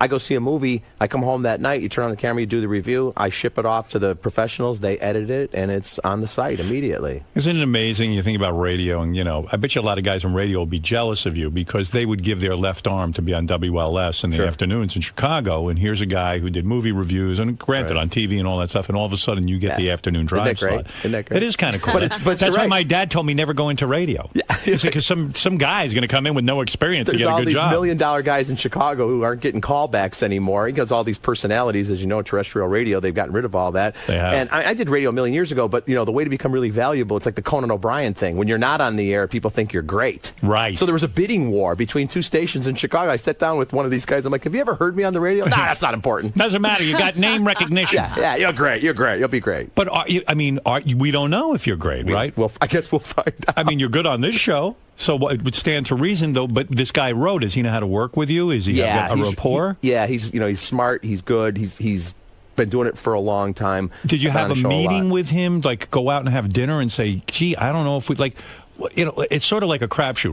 When Robin and I were put together, a program director thought we'd be good together, but we at least had a little conversation over the phone to see if we could talk to one another. No, we've known each other for a long time, and I've been on the show a lot, so there's some foundation there. Now, I guess the key is, though, like you guys always talk about, how much do you socialize, because you don't want to leave it, off the air. You want to have all the best stuff on the air. That's probably best. Or you just spill the beans about what happened when you were together off the air. I'm excited for you. Now, you mentioned Conan O'Brien. Did you write an article about any of that whole late-night nonsense? Of course, everybody did. It was the best material ever, all that stuff. Are you in the camp that says, hey, Jay didn't do anything bad, or are you in the camp that says Jay's kind of a scumbag? Well, I'm in the camp. I know all your stuff with Jay, but, Jay's always been really good to me. And in fact, we talked about when Roger got sick, the first guest host we had was Jay. I mean, he did us a real solid there, and he didn't, he was great about it. He's always been good to me. He's had me on his show through the years. Right. He continued to have me on even after I left at the movies. He wouldn't have the new hosts on. He'd have me on talking about movies. Right. As far as the situation that went on, I mean, I like I think they all got their talents. I think it's interesting that Conan became like the martyr in this thing because he wouldn't accept going a half hour later with the show, and he gets $42 million. He was never. If all the people who are upset about Conan actually watch Conan, he'd still be on NBC. That's right. Yeah, it is weird that Conan just didn't get the ratings. But again, why is Jay? And I don't know how you feel about this. When I was fired from NBC, I didn't stick around and hope that NBC would somehow reinstate me. Right. I picked myself up, and I went to K-Rock. I went to another station, and I hated NBC, and I wanted to teach them a lesson. It seems no matter what bullshit NBC hands Jay. Jay, you're fired from The Tonight Show for no apparent reason. Maybe we'll give you a show at 10 o'clock. We don't know. 10 o'clock fails. All right, now we'll put you on 11:30. How come the guy doesn't have more pride and say, you know what, listen, they gave that show to Conan. I'm out of here, and let me go start somewhere else. You have to ask him. I mean, I think he could have gone to 10:30 and gone on Fox, and I think he would have whooped Conan in the ratings, going up against him, actually. Yeah, at 11:30. Or 11:30 in New York. Yeah, exactly. I think Yeah. he actually would have beat him, but that's just the way he does things. He just keeps moving. He's unstoppable, Howard. He cannot be stopped. This new radio contract you signed, now, is it a contract, or do they just hire you from week to week? How does it work? It's a real contract. It's a real contract. For real money. For real money. And how long before they know if it's working? You could run into a Conan situation where they don't give you enough time. Yeah, I think they, in radio now, they get the ratings even more frequently than they used to, right? What did you used to get them, like quarterly or something like that? Yeah, and I think they're now weekly or something like that. Oh, so you'll know pretty soon how things are going. I suppose so. We'll find out, right? Now, who did Roe work with? Did they fire somebody? He was on for years. Of course, you remember Steve Dahl and Gary Meyer were the big team in Chicago for years. And then Gary and Steve broke up, and then Gary was on with Roe. Right. But then that split up, and he's just been on with different hosts over the last couple of years. So now you're looking for somebody. You're the permanent guy. That's the idea. All right. We saw on Oprah that Roger Ebert, who you worked with, he now speaks through a computer. Right. Have you spoken to the computer voice? I have not spoken to him since he got the computer voice in his voice. So he used to have like this guy with the British accent or whatever. Right. And now I guess they've taken all these recordings of Howard from the years, because of course the show and everything of Roger. Right. And it's funny because they said a lot of the stuff from the show they couldn't use because Gene and I would always be interrupting Roger. So they had to find clean bits of tape to use his voice. But you spoke to Roger when he was speaking through the British voice. Yeah, and just like a generic voice as well. How do you do that? You go to his house and then he would type to you and you could hear him talk? Absolutely. And he's a quick typist. He's very fast. Right. It's interesting because some people talk louder to him, and he's like, I didn't lose my hearing. Yeah, right. So you spoke to the British. People will write stuff to him, and it's like, I can hear you, So you spoke to the British voice? Yes. Yes. Yeah. Was it weird speaking to Roger as a British citizen? It's a little surreal, but you get used to it. It's still Roger. He still, communicates in the same way as His writing's like better than ever. I mean, he's talking about a machine. The guy, he's a tough guy. He's been through a lot. He's got a pretty good attitude for a guy who's really been debilitated like that. Much better attitude than I think I'd have in that situation. I follow him on Twitter, and he's just all over everything. He's amazing. He's and his a interest. Twittering machine, too. He never stops. Yeah. Is he healthy now? I mean, is he done with cancer? Yes. He is. Yeah, he's got a clean bill of health. I see him at the screenings. He goes to all, that's the other thing, too. He goes to all the movies, not just the ones you think Roger Ebert. I mean, he's at like Transformers 7 and all these piece of shit comedies at 7 o'clock with an audience, and I'm like, God love him. Right. He sees probably 8-10 movies a week. He's got a film festival coming up in But it's sad, here's a guy who had the gift of gab. He was a tremendous personality. I always loved having him on the show. It's sad, right? I mean, it's hard to be around. It's tough. I mean, Roger loved to talk and loved to eat. He can't really do either right now. What does he do? He eats through a tube or something? A feeding tube. Good Lord. But, how you doing on the women horizon? You were with the most beautiful woman I ever saw. She's gorgeous. And you gave her the heave-ho. I had no idea the kind of women that you were handling. I really never saw you as a ladies' man. It's like the Jay Leno approach. You just stick around long enough. Everybody so who are you with now? Do you have a girlfriend? Yeah. You do? Yeah. Is she hotter than that other one? She's beautiful, smart, attractive. Should have brought her in. I'd love to see who you're banging. I think he wants wouldn't to bring keep her in this that on county. Is this one even younger? I had her. She's not even in the country. Will you bring her on your new radio show? No. You will not. You're going to keep her on the down low. Yeah. What does she do for a living? A little of this, little of that. What does she do for a living? Little acting. An actress? A little bit of Have we heard of her? No, I don't think so. What has she been in?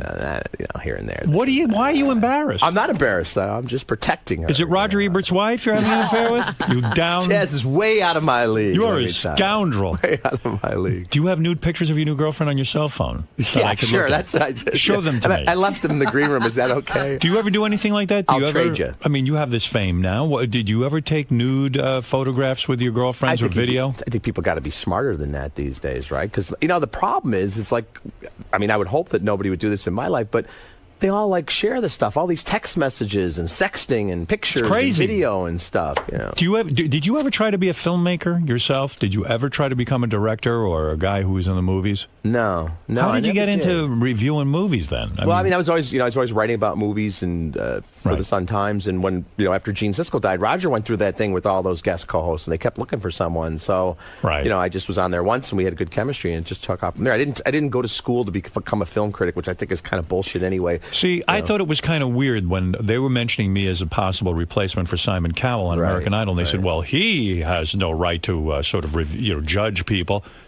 Well, what are you talking about? I mean, I'm on radio. I've been involved with artists. I've put out record albums and things like that. I have the #1 selling album. I mean, what kind of credentials do you need? You don't have to be a filmmaker to judge films, do you? No, you have the credentials. I mean, you have the best resume in the world to do that job. And I felt the same way. I mean, I've been writing my column. I've been doing critiques of pop culture things, for years and years before I was ever on with Roger. But it's like, everybody's a film critic. The key is to find someone who will pay you for your opinion. And are you good enough at expressing your opinion in a way that people will go, okay, even though he doesn't like the movie, it sounds like something I'd want to see, or I understand why he doesn't like it, or why this movie is great. By the way, I read your column where you said my comments were crude, but you defendable that Gabrielle Sidibe. It's true. What I was trying to say, and maybe I said it in a crude way, but you defended it, and I appreciate it.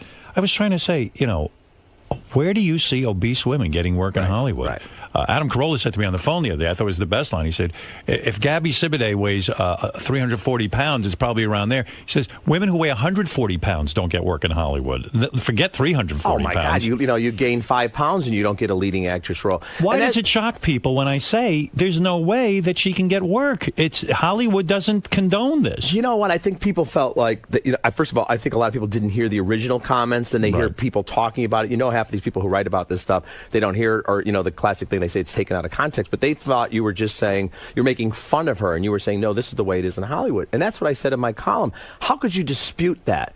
I see these romantic comedies every week. It's the same damn movie about the career girl who can't find love. And, here's an example. This movie Valentine's Day that came out, right? Okay. Jessica Biel, who has maybe the best body on the planet. Gorgeous. She plays a lonely chocoholic in that movie. Yeah. That's what a woman who can't get a date on Valentine's Day, and she's commiserating with Jennifer Garner.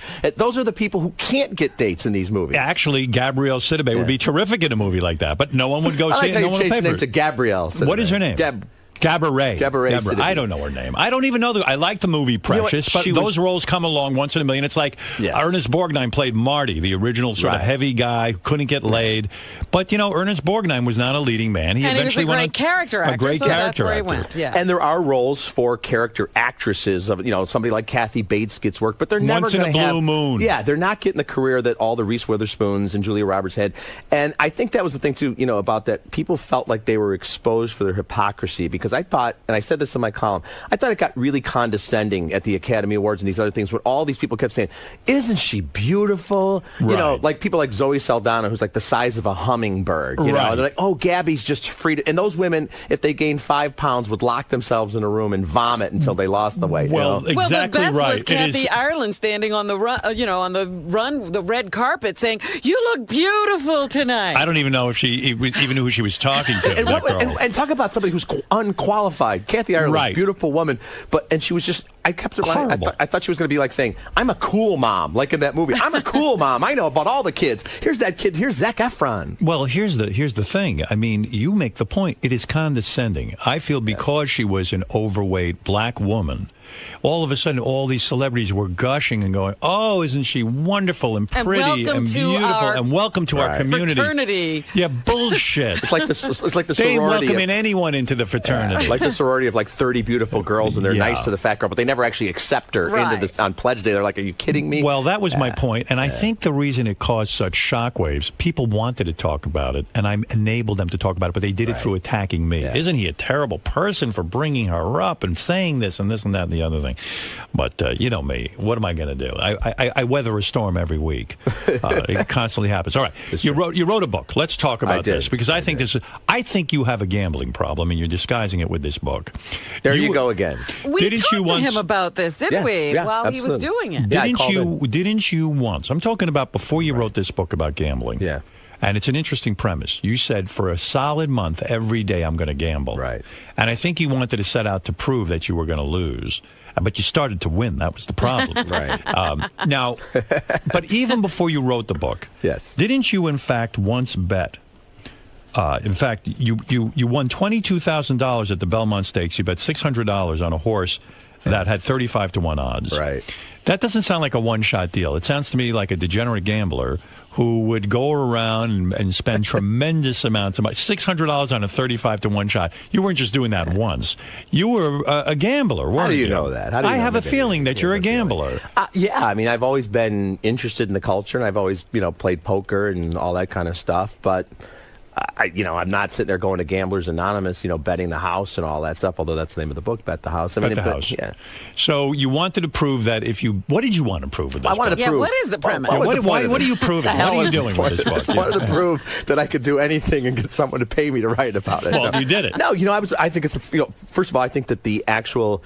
America's pastime isn't baseball or football or basketball. It's gambling. Right. We're a gambling-obsessed culture. It's been that way since the beginning of time. But you can do all sorts of gambling, anything from the horse races to the slots to March Madness and all that. So I just wanted to explore that and do different types of gambling. You're making a very good point. Because people always have this argument. What is America's pastime? Is it baseball or football?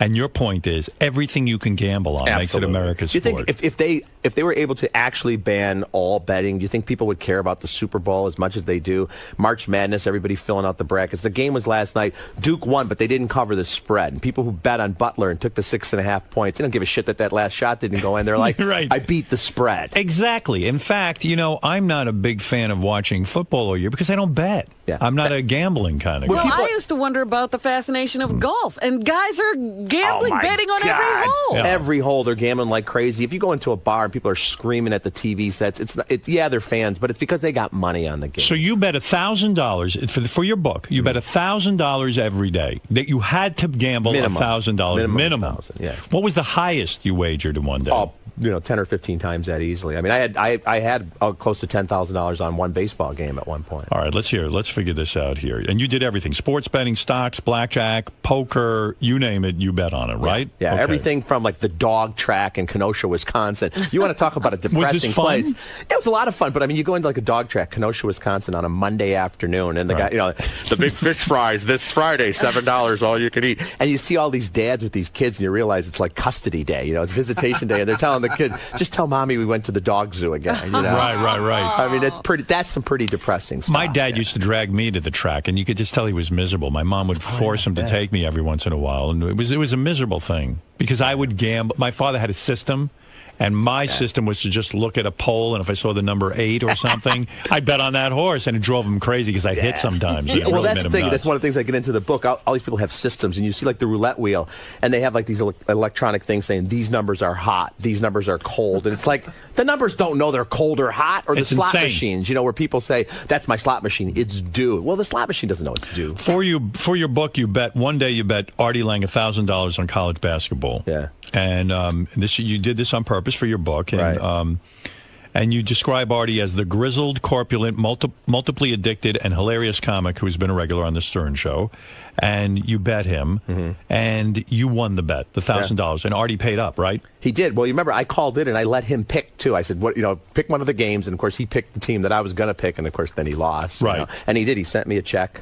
He said, "Dear Fruity, here's your money." He wrote, "Richard, here's your fucking money. Good luck with your book about gambling. You gave me a great idea for my second book. My second book will be about the dangers of gambling with someone writing a book about gambling." He says, "All right, man, I'm going to let you go. I know you're probably busy reviewing the new Hannah Montana movie. I would feel like such an insider if you could send me the review before it's published. I'm curious to know if it's something I could bring a day to or if something I could really enjoy with the fellas. Take care, Fruity." Artie Lang. So I feel like for the book, you bet frivolously. You didn't even put that much thought into it. That's true. It was not a how-to. It wasn't like, here's what you do with your money if you really want to optimize your profits. It was, let's look at all the ways you can gamble in America. If I was doing a how-to book, I wouldn't buy $1,000 worth of lottery tickets. I wouldn't play the slots and all these other games. And you wouldn't bet Artie Lang on a team that you thought was going to lose. Yeah. So, well, no, I would still just let Artie pick, and I'd figure that'd be a sure thing. But what you really found out after a few days, that the less energy you put into this gambling, you probably will do just as well. In fact, you were up. You were up money for where you should have been losing. You were winning. Yeah, because you get, even as I'm writing about how the slots are terrible odds, I won. And the slot machines, that cracks me up too, because you see these billboards all over town, like in Vegas or Atlantic City, and it says 97% return on the slots, 96%. They're telling you going in that for every $100 you invest in the slots, you're going to get 96 back, and they're bragging about it, and people still go in there. And yet, as much as you know, you started winning. You gambled on the slots for 3 straight days. Am I correct? A couple of days. Yeah. And didn't you make a couple of $1,000? I made $3,000 on one spin, and it's like all of a sudden the bells start going off and all that stuff, and they come out and they present you with the money. And were you afraid this was going to be a shitty book because you're saying, my God, this is disproving everything. This is going to make maybe people gamble more. I think I probably would have lost a lot of public sympathy. It was like, day 7, I win again. Hey, found $100 on the floor of the Bellagio. I have a theory about this book. Because you were winning so much, that by the end of the month, you bet more and more amounts on crazier and crazier bets, because I think you wanted to lose so that you'd have a happy ending to the book where you could say to people, look, gambling doesn't pay. Oh, that might be so, and I think it has a better kind of dramatic arc if you're up and down and you're just not winning all the time. Also, if I had just lost every day, that would be the most depressing book ever. Right? Day 15, moved back in with mom and dad. That's not a great book either. So you have some ups, you have some downs.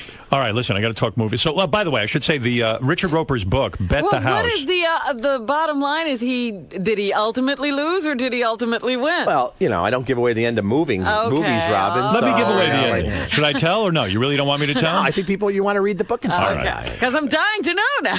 Check out Richard Roper's website at richardroper.com. Yes. And also, by the way, let me talk a little bit of movies with you, since that's the thing you're known for. Okay, here's your list of the favorite movies of last year. I always like doing this. Sure. All right. And by the way, I don't want to give away the end of his book. I'll just leave it at this. At the end of the book, he ends up robbing a 7-Eleven. All right. Your favorite movies of 2009. Brothers. I haven't seen that yet, and I really want to see that. Really Brothers good. was really great. Yeah. I don't know why it didn't get the momentum. Yeah. Jake Gyllenhaal and Tobey Maguire. I love that Natalie movie. Portman. They make I don't understand the movie business anymore. They make all of these movies that nobody sees. Yeah. Like it was Natalie Portman, Jake Gyllenhaal, and the Tobey Maguire. Spider-Man. And Spider-Man. He didn't put on the costume, and I even That liked was it. what was the problem. Yeah, I was like excited. I said, "Oh, Tobey Maguire, he's going to get spider powers." He gets sent off to war and he wins wins it in one day. Right, he wins the whole war. But it was. They should do that. Why doesn't Spider-Man go and fight in Iraq or something? It would be a good movie. Because Iraq is a real thing. Oh, you can't do that? What, Superman fought during World War II? And yeah, And look it at took how us that forever to turned win. out. Superman was a real Almost asshole. ruined Superman. So I think Batman went to Nam for a while. Batman served in Vietnam for 3 years. Did 6 tours of duty.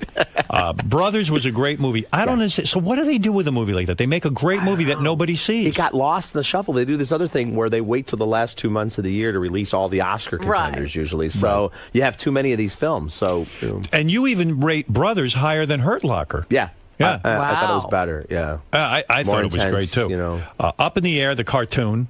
Up in the Air is the Clooney movie. Up is the cartoon. Up. Oh, yeah. Okay. Although Up that in would the be Air. good as a cartoon. Just a cartoon George Clooney. I liked Up in the Air, too. The It's Hurt a Locker. really good movie, yeah. 500 Days of Summer. I saw that, but I don't remember what it's about. I have never been able to get through that movie. That was the one, the romance, and they kind of told it in shifting time, like you go to day 57. Yeah, I thought that was really good, too. I thought it was good. Yeah, there were a lot. That's what I don't like movies that Maybe do that. Robin will arrange it in order for you, so Yeah. it'll be just 1 through 500. I can't really argue with your list. Inglourious Bastards. That was great. Yeah. That was great. That guy the German was fantastic. Yeah. The movie Up, that's the cartoon. Yeah. I didn't see that in 3D, did you? Yeah. You saw it in 3D. Yeah. So that made a lot of money, But you right? know, yeah, it made a ton of money. Do you hate 3D as much? Like, I love Yes. that. Did you like Avatar? I liked Avatar, Right. But Avatar was actually, James Cameron had to wait for the technology to catch up to him before he Right. could even make this movie, right? So Right. he actually filmed it with 3D in mind. You felt like you were in that world of Pandora. I just saw like Clash of the Titans, for example. Yeah, how which- is that? It's a piece of shit. But, you know, you'd expect it. It's Clash of the Titans. People kept saying, oh, it's a remake of the classic. I'm like, the classic with Harry Hamlin? It was Harry horrible. Hamlin's never been in a classic. Yeah, don't Stop say- saying those words in the same sentence. So, but the Clash of the Titans, they filmed it, and then in post-production, they add the 3D elements, and that never works. You get like a spear coming at you once in a while or something. We don't need to see that in do not 3D. need it. In And they're- fact, they But released look it. at They what's released it in happening. 2D Right. also, so it's probably better to go see it in that if you really want Most to go of these see movies it. are better. Yeah. But what is happening is that all of these 3D movies are right now making a lot of money. Exactly. For some reason, the 3D craze is back, and of course they charge more money. You know, admission's like $15-16. Right. And there's something like 70 movies coming out in 3D in the next year and a half. I Right. mean, you know, and pretty soon you're gonna get like Hot Tub Time Machine in 3D. Yeah. You don't need these movies in 3D. Did you like Hot Tub Time Machine? I liked loved it. Yeah, me too. I thought it was hilarious. Yeah, but it doesn't need to be in 3D. No. And it's not. No, most of these movies don't need to be in 3D. But they're talking, you know, I go into the theater to see Avatar, and I'm such a shithead. First of all, I wear glasses, so I had to put glasses over my glasses. Right. And I don't know. I found it very dizzying. I thought it was very dark, but it turned out like a shithead. I forgot to take off my Yeah, sunglasses. he put them over his sunglasses. So I saw the whole Avatar except for the last you need 10 to minutes. see it again. He's like, they have no sunlight on the planet Pandora. No, I said its movie's very dark. dark movie. It's shot in dark. And I said, oh, my God. I take off my glasses. There's 10 minutes left in the movie. I realize I'm wearing sunglasses. Like an idiot. But I like the movie, too. But I hope they don't just make everything in 3D. I'm not crazy about it. Well, I mean, the problem is, okay, life's in 3D, but they always have to show you that they have 3D. And in real life, you don't usually have manhole covers flying at you every That's true. 7 minutes. So every time it happens, it kind of takes you out of the story. What is it? So Avatar was number 7. Number 8 was Adventureland? I never saw that. What is that? Yeah, that was the one that was set in a theme park. I in like the that 80s movie. with, That was a Kristen good Stewart. movie. Yeah. Kristen Stewart. Kristen Stewart, the girl from the Twilight movies. Was You think in she's there, hot? yeah. Nah, I don't. Yeah, it's not my type. I mean, she's a cute girl, but In a she's- weird way, she I think seems she's hot. unhappy all the time. She seems sad. She's really yeah, Very like dark. intense. Very depressed. Yeah. yeah. An Education you liked. I liked that, too. Great that's movie. nice. The Informant, I don't know that one. That Number was the one 10. with Matt Damon. That's another one where nobody went to see it. He played based on a true story of like this corporate guy that was involved in all this subterfuge and that. stuff. He was I thought involved it in was great. espionage? It's a really good more like movie. corporate, when they were, all He was kinds a of- whistleblower. Yeah, he was a whistleblower who was getting into trouble himself. Right. And Matt Damon was hilarious there. Put on the weight, had the cheesy mustache and the glasses and stuff. And Yeah, I just wanna see that. Really quick and funny. And it's another movie that nobody saw. Nobody saw. They'll release it on DVD and no one will even get it, right? I think some of these movies sometimes get a second life a little bit on home video or DVD. Is the movie business going to dry up? I mean, because you can't keep making this amount of movies. And the problem is I think they make too many movies and they all come out at once and they all get lost. Is that true? Well, I mean, no. First of all, I don't think the movie business is going to dry up. What's happening now is a lot of people are seeing them instead on demand. You got Right. Netflix and Redbox and all that. But, as long as there are teenagers who want to get out of the house, the movie business is always going to thrive. Kids don't go to a movie most of the time. They go to the movies just to get out and socialize. But they don't go to see Brothers. That's the problem. No, they all go. They go see a lot. Whatever the big movie is that opens, it's playing on 8,000 screens when it opens. Did you think Sandra Bullock deserved the Academy Award for as Best Actress for Blindside? No. And I'll tell you why. Go ahead, tell me. Here's why. Yeah. All right, she's good in that movie, but here's the way I look at it. If people always say, well, you can't compare acting styles or performances, apples and oranges. 20 years ago, Meryl Streep, if she'd been a little bit younger, she could have played that role in Blindside. Am I right? Right, yes. You could see her playing that That's mom easily. Right. Could you ever see Sandra Bullock playing Julia Child? No. Julie and Julia? No, I believe Meryl Streep should have won. And you know what they always say now? Well, she's been nominated a million times before. So what?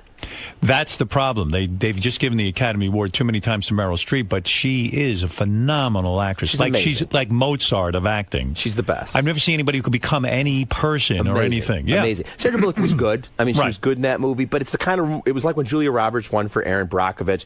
Based on a true life character, she gets all the snappy lines, she kind of hams it up, she steals the scenes, and the Academy goes, oh, that's an Oscar-winning role for her. It seemed like not Oscar-worthy. Those girls get it because they've given Hollywood so much. They make so much money. Yes. So it's like, giving them an award. They and must also be doing something And with Sandra right. Bullock, she was always very popular, good reputation as being someone who gets along on the sets. And I think the voters also think she may never get nominated again. Let's vote for her this time. This is the one role that's right down the middle for her. She knocked it out of the park. She's never going to get a chance again. It seemed like they just couldn't bear to give it to Meryl Streep one more time. And Meryl will be nominated again next year. Yeah, she gets nominated in years where she hasn't done a movie. They still nominate her. When she played this Julia Child, it was amazing. I was like, how's she going to do that? And yet she's able to do it. She gets way past just the impersonation caricature type of stuff. I know you don't get caught up in stuff like this, but you got to feel bad for Sandra Bullock. The best week of her life, and then she finds out next week that her husband's been fucking like not one, but like 20 chicks or something crazy. Yeah. And Nazism and Hitler and all this kind.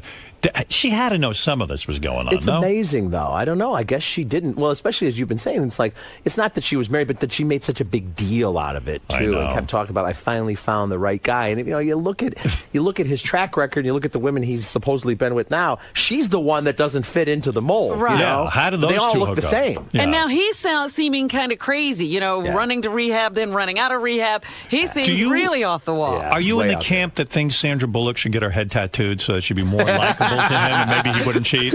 That'd be great. Wouldn't that be great? In that same respect, then Elin should get like giant implants and do a porn career. Wouldn't that be great if they tried to make themselves over? To look Elin like is so. I know it'd be great. Elin is so hot. Yeah. I would think he could be satisfied with her. But you're a guy. You see, you're smart. You don't get married. You don't get married. Tiger Woods, if he had never been married, nobody would care about any of this. Not at all. He'd be just like all these other guys you see out there. You're like, okay, he's a legendary womanizer. So what? So what? George Clooney.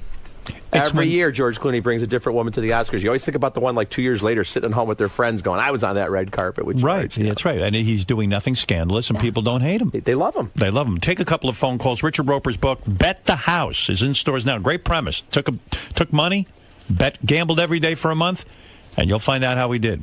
Check out Richard's website at richardroper.com. He's got a whole bunch of video on there, does the reviews in video. Yep. Let's go to Jim. Couple of quick questions. Go ahead. Good morning, Howard. Hey. Richard, has Roger Ebert ever admitted to you how much he really hated Gene Siskel? You know what? What kind of inside information do you have, sir, from that? You want to know something? Those guys, they did have a sort of love-hate thing. They really did. I know that Roger would get really irritated. But I think in the same way that Simon Cowell and Paul Abdul get irritated with each other. They knew it was good for the act, so to speak. Well, I mean, you always had him on here. I mean, I don't think he hated him at all. I think they were very competitive because they were the same, about the same age. They worked at competing newspapers. It was back in the days of scoops and trying to one-up each other. Those two guys were amazing together. They were great. They were really great. They could argue about anything. They'd argue about McDonald's versus Burger King in the same passionate way they'd argue about the I would films. get picked up by a driver sometimes, like, when I was on the show in L.A., and he'd be like, I picked up Mr. Siskel and Mr. Ebert. They'd argue the whole way on which way to get from the airport to the hotel, who had the best food in town. And so passionate and articulate. Yeah, they were the best. Each argument was as good as the other one. You know what I mean? It didn't matter what they were arguing about. I'd have them on the show. They'd argue about anything. And I said to Robin afterwards, those are fantastic guests. Yeah. They got opinions. I don't care if they're right or wrong. They've got opinions, and they can back it up with Absolutely. facts. Let's go to Steve. Steve, you're on the air. Hey now. Hey now. I just had a comment about you guys always bring up Kathy Bates when you talk about Gabby Sidibe. I don't think she's in the same league at all. What do you mean? She's not as big. No, you're I don't right think about there's that. Anyone No. in her category. No, Kathy Bates isn't morbidly obese. And Kathy Bates has been around a long time. She's an actress. And I don't know. Listen. I hope I'm wrong. He's simply saying Gabby is a size apart. Right. Well, I never thought about this, but yes, Kathy Bates is more attractive, I guess, or Yes. smaller. But yeah, the caller actually has a point because, some of these actresses, Kathy Bates, every time she's in a movie, it's not about her being not the slimmest person in the world. If Gabourey Sidibe is in a film, how are the characters in the film not going to comment on the fact that she's 340 pounds? Right. Alan, you're on the air. Go ahead. Hey, Howard. Hi. Great honor. Thank Listen, I gotta correct you because when you first mentioned Gabourey Sidibe, whatever her name is, you said that she would never act in Hollywood. You never said she wouldn't be a leading lady. Well, no. What I was talking about was... I was talking about leading lady. Maybe I didn't come across. Maybe I didn't use those exact words. But when Oprah was talking about her long, illustrious career that she was going to have, I came on the air and I said, and Robin called her a liar as well. He said that she's not being honest with her. You've got to do something about your weight because take a look at I don't know. Maybe there's a different Hollywood. Let the women on The View see. But illustrious career and standing in the background of a movie are not the same things, and that's what character actors do. They're just there for background for the main character. Yeah, that's what I mean. I mean, listen, she might have some character parts and things. I get it. She could. I hope she does. I could see.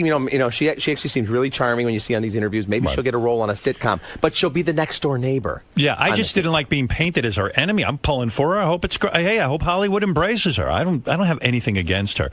Stephanie, you're on the air. Hello. Hi. Hi, Howard. Richard is actually on WLS radio now. Right. And he follows Mancow and Rush Limbaugh. Mancow's on WLS? Mancow's been fired from WLS, actually. And Rush Limbaugh. But Rush Limbaugh is on. He's been on that station he was on there when I was on there the first time I was on WLS in like the 90s. But isn't he a good lead-in? I mean, he gets ratings, right? Well, it's so funny. People say this all the time now, too. It's like, I just went on the Fox News channel to promote my book, and people are like, how would you go on the Fox News channel? And I'm like, well, what are you supposed to do? Just go on the shows or the stations or the newspapers or whatever where you agree with everybody and you're lockstep, so if there's conservatives on Richard, it. that whole station leans to the right. The whole station. From the morning till the end. I'm aware of that. I live in Chicago. I've lived there my whole life. I'm aware of what the station But what is. is your point, Stephanie, that he shouldn't be on a station that leans to the right?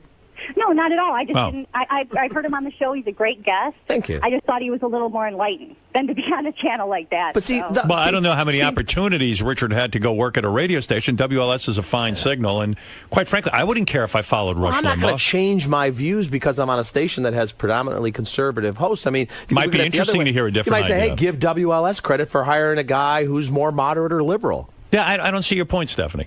I'm not a Limbaugh fan. I don't really listen to his show, but I wouldn't prevent. Like, I don't think I'd care if I was on the same station as Rush No, Limbaugh. and if he says something I disagree with, I'll still write in my column, hey, Limbaugh's nuts about this. Listen, I'm on Sirius. There's a couple of assholes on here that I'd like to see leave. No, realistically, Howard, no one other than leaning to the right listens to that channel because it is so, one way. So, I mean, you can have a different view, but no one else is going to hear it. So. Well, let me tell you something. Wouldn't you like to think that I would bring a new group of course, listeners listen, over? I'll tell you something about radio because I know a little bit about this topic. I'd go on stations that played music that had nothing to do with what I did. I didn't sit and worry about what was on the rest of the station. I went on, I did the best show I could, and my audience found me. In fact, they found that on most stations I was on, a lot of times they would tune out after me. In other words, they were only there for me. I became the event. And that pleased me. Look, when you came over to Sirius, I had my house wired for satellite radio. There you go. Simple as that. Simple as that. All right, thanks, Stephanie. What can I tell you? You seemed a little worked up there. Yeah, all right. Finally, Mickey, you're the last call. Go ahead. Yes. How you doing today, Howard? Hey, Mickey. Hey, I wanted to talk to you and Mr. Roper about the Hurt Locker. And if you're familiar, it seemed like it only got press in Detroit because Veteran, who the movie is about, they're not giving him a penny. He's retained the prominent Detroit attorney, Jeffrey Feiger, I'm sure on contingency. By the way, Jeffrey Feiger is the brother of the lead singer of The Knack who recently died. Yes, correct. See the trivia I know? Well done. He's a Feiger. You're very familiar with the Detroit area, I know, and I'm sure it's on contingency, and he wouldn't have taken the case, but... The guy claims that Hurt Locker was his story and it was stolen from him? Is that what you're saying? The guy. I don't know anything about it. Do you know anything about I mean, that? there was a magazine article written, but the guy, I think his name is Mark Bohl, who wrote the script. He was a journalist who was embedded with the troops. So I think part of, it's different elements. This happens almost any time there's a movie that does well or wins awards. Somebody says, that was my story, or I had that script. I mean, that's why. So they got to work it out legally, Mickey. The guy was a journalist, and he followed him around. And at the beginning, they even used his call sign. And then they changed a couple little things. And it's kind of like the same thing you're going through, Howard, with that, are you smarter than a fifth grader? Well, I'm not going through anything because I didn't sue over it. I just know I could win the case. I have tape of me doing it way many years before they did it, and we aired it on TV regularly. But I don't know. I don't know what his claim is. I don't know much about him. All right. Thanks, Mickey. Okay. All right. I don't care. Well, I mean, you look at The Blind Side. It was a book about this guy who's now an actual football player. He plays for the Baltimore Ravens. That's his story, but it's based on a book. I mean, where did he get paid and all of that? Yeah. I don't know. All right. Anyway, Richard's book, Bet the House. Sounds like an interesting book. I will read it. Thank you, Howard. I will read it. And believe me, you know me. I'm almost illiterate. Bet the House is in stores now. And check out Richard's website at richardroper.com. If you're in the Chicago area, check him out in the afternoons. On WLS? On WLS. What is it, Ralph? I know you have the last word. Go ahead. Richard, do you believe that Catherine Bigelow won because she's a woman for Best Director? I believe it might have been a factor. Hollywood likes to pat itself on the back. I also believe that James Cameron should have won for Best Director. Usually Best Director and Best Film should go hand in hand. In this case, as we were talking about, James Cameron reinvented the technology. That was a true directorial achievement. I think he should have won for Best Director. But who told the better story? I think The Hurt Locker was a better story. I see. I think The Hurt Locker was a better story. Didn't you think Shutter Island was brilliant? Yeah, I love Shutter Island. Great, right? How come that's not in your top 10? Because it came out this year. Oh, came out 2010. But it's the best movie so far in 2010. Do you think that will win an Academy Award? No. It will not. Critics were split on that, but I came thought out it was too great. early, too. Yeah, and it came out too early, Ralph. It's not an Academy Award kind of film. Yes, it is. It's too much. It's too much of a thriller, dark, twisty type stuff. Usually, I haven't seen it. I missed that one. It's delicious. I can't love wait. it. Yeah, DiCaprio's really amazing. Leonardo DiCaprio. What that a kid. great actor. When's it come out on DVD? Soon. Good. I need to see that quickly. Yeah, Leo's surprising. Like for a guy with the matinee idol looks, he's a really fine actor. He really is. So what should have won Best Picture?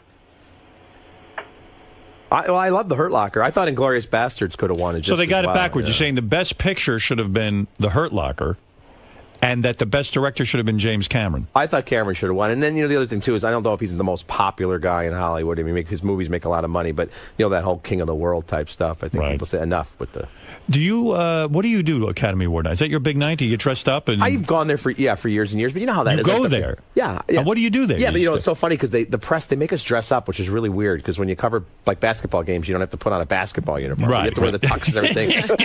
At the Academy Awards, you're like backstage, Right. They bring you back, you always see the Oscar winners backstage and posing in front of the curtains with the Academy logo. That's where we're at. Yeah, why do you need to be in a tuxedo? So you're watching it. Yeah, I don't know. To add to the glamour of the evening? And the other thing that cracks what did you wear? Did you wear a special outfit? Yeah, you wear like that. You're in a tux. A stylist? And you see like these, these reporters from like Access Hollywood and everything. They walk the red carpet beforehand. They show up real early. In fact, you mentioned Ernest Borgnine. He shows up like 4 hours early for the Academy Awards every year because then he knows they'll interview him. Like, here comes Ernest Borgnine. So he's not even going into the Academy Awards. He just wants to be interviewed. Ernie just shows up. He looks great. He's like 98 or whatever. Isn't that weird? That's a little embarrassing, right? To show up at the Academy Awards when you're not up for an award. They're going to let him in. As long as you've won the Oscar, I think you're always welcome there. I see. I guess if I wasn't nominated, I wouldn't show up. I mean, it's kind of weird. But you know what? We covered the Academy Awards one year, and I remember now, we dressed up. You were in a tux. We sat in the we back. didn't want to stick out. Listen, they were ready to throw us out. How was I going to get in there? I flew all the way to California to do a show from there. They were going to throw me right out.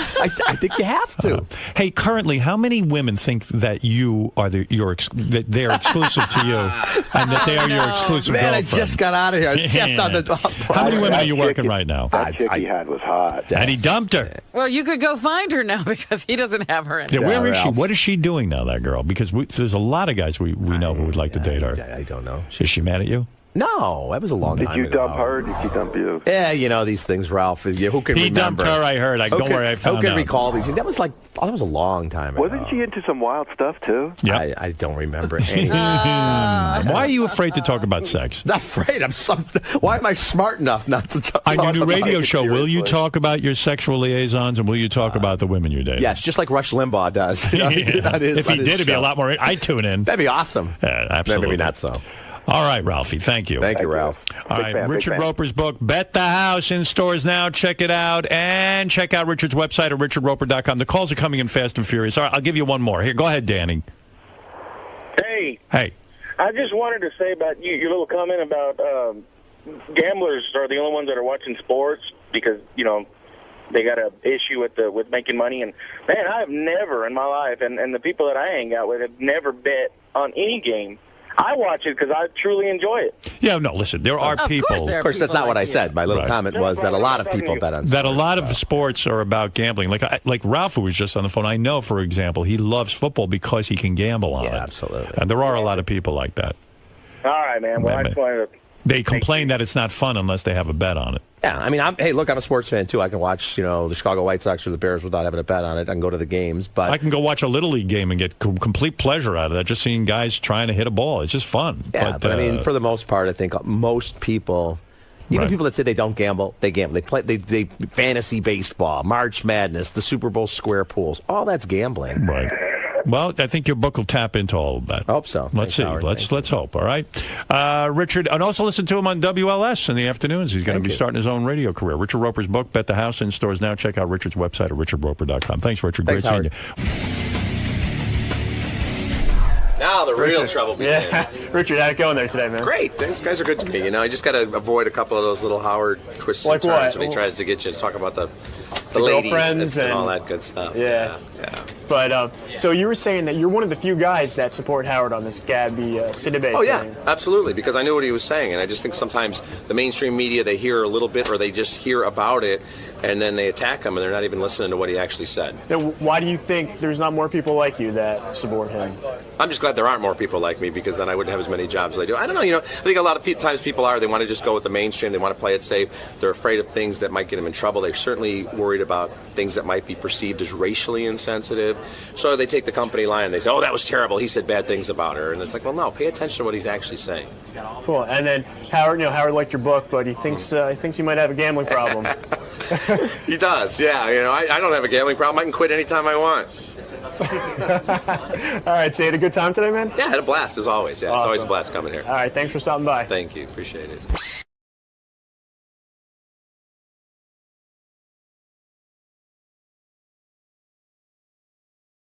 How you doing, man?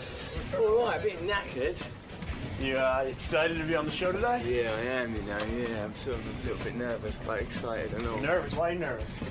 Well, because, sometimes I'm used to being in environments I'm in control of, like just sitting gently in the back of a car, or perhaps at a city farm experience, talking to calves. Gotcha. But, so what are you going to be talking about today? I don't know, because I'll be led by the questions, won't I? I'll just be responsive. So you're going to let Howard take full control? Yeah, I think that's the only way to respond in a situation like that, right? Yeah, pretty much.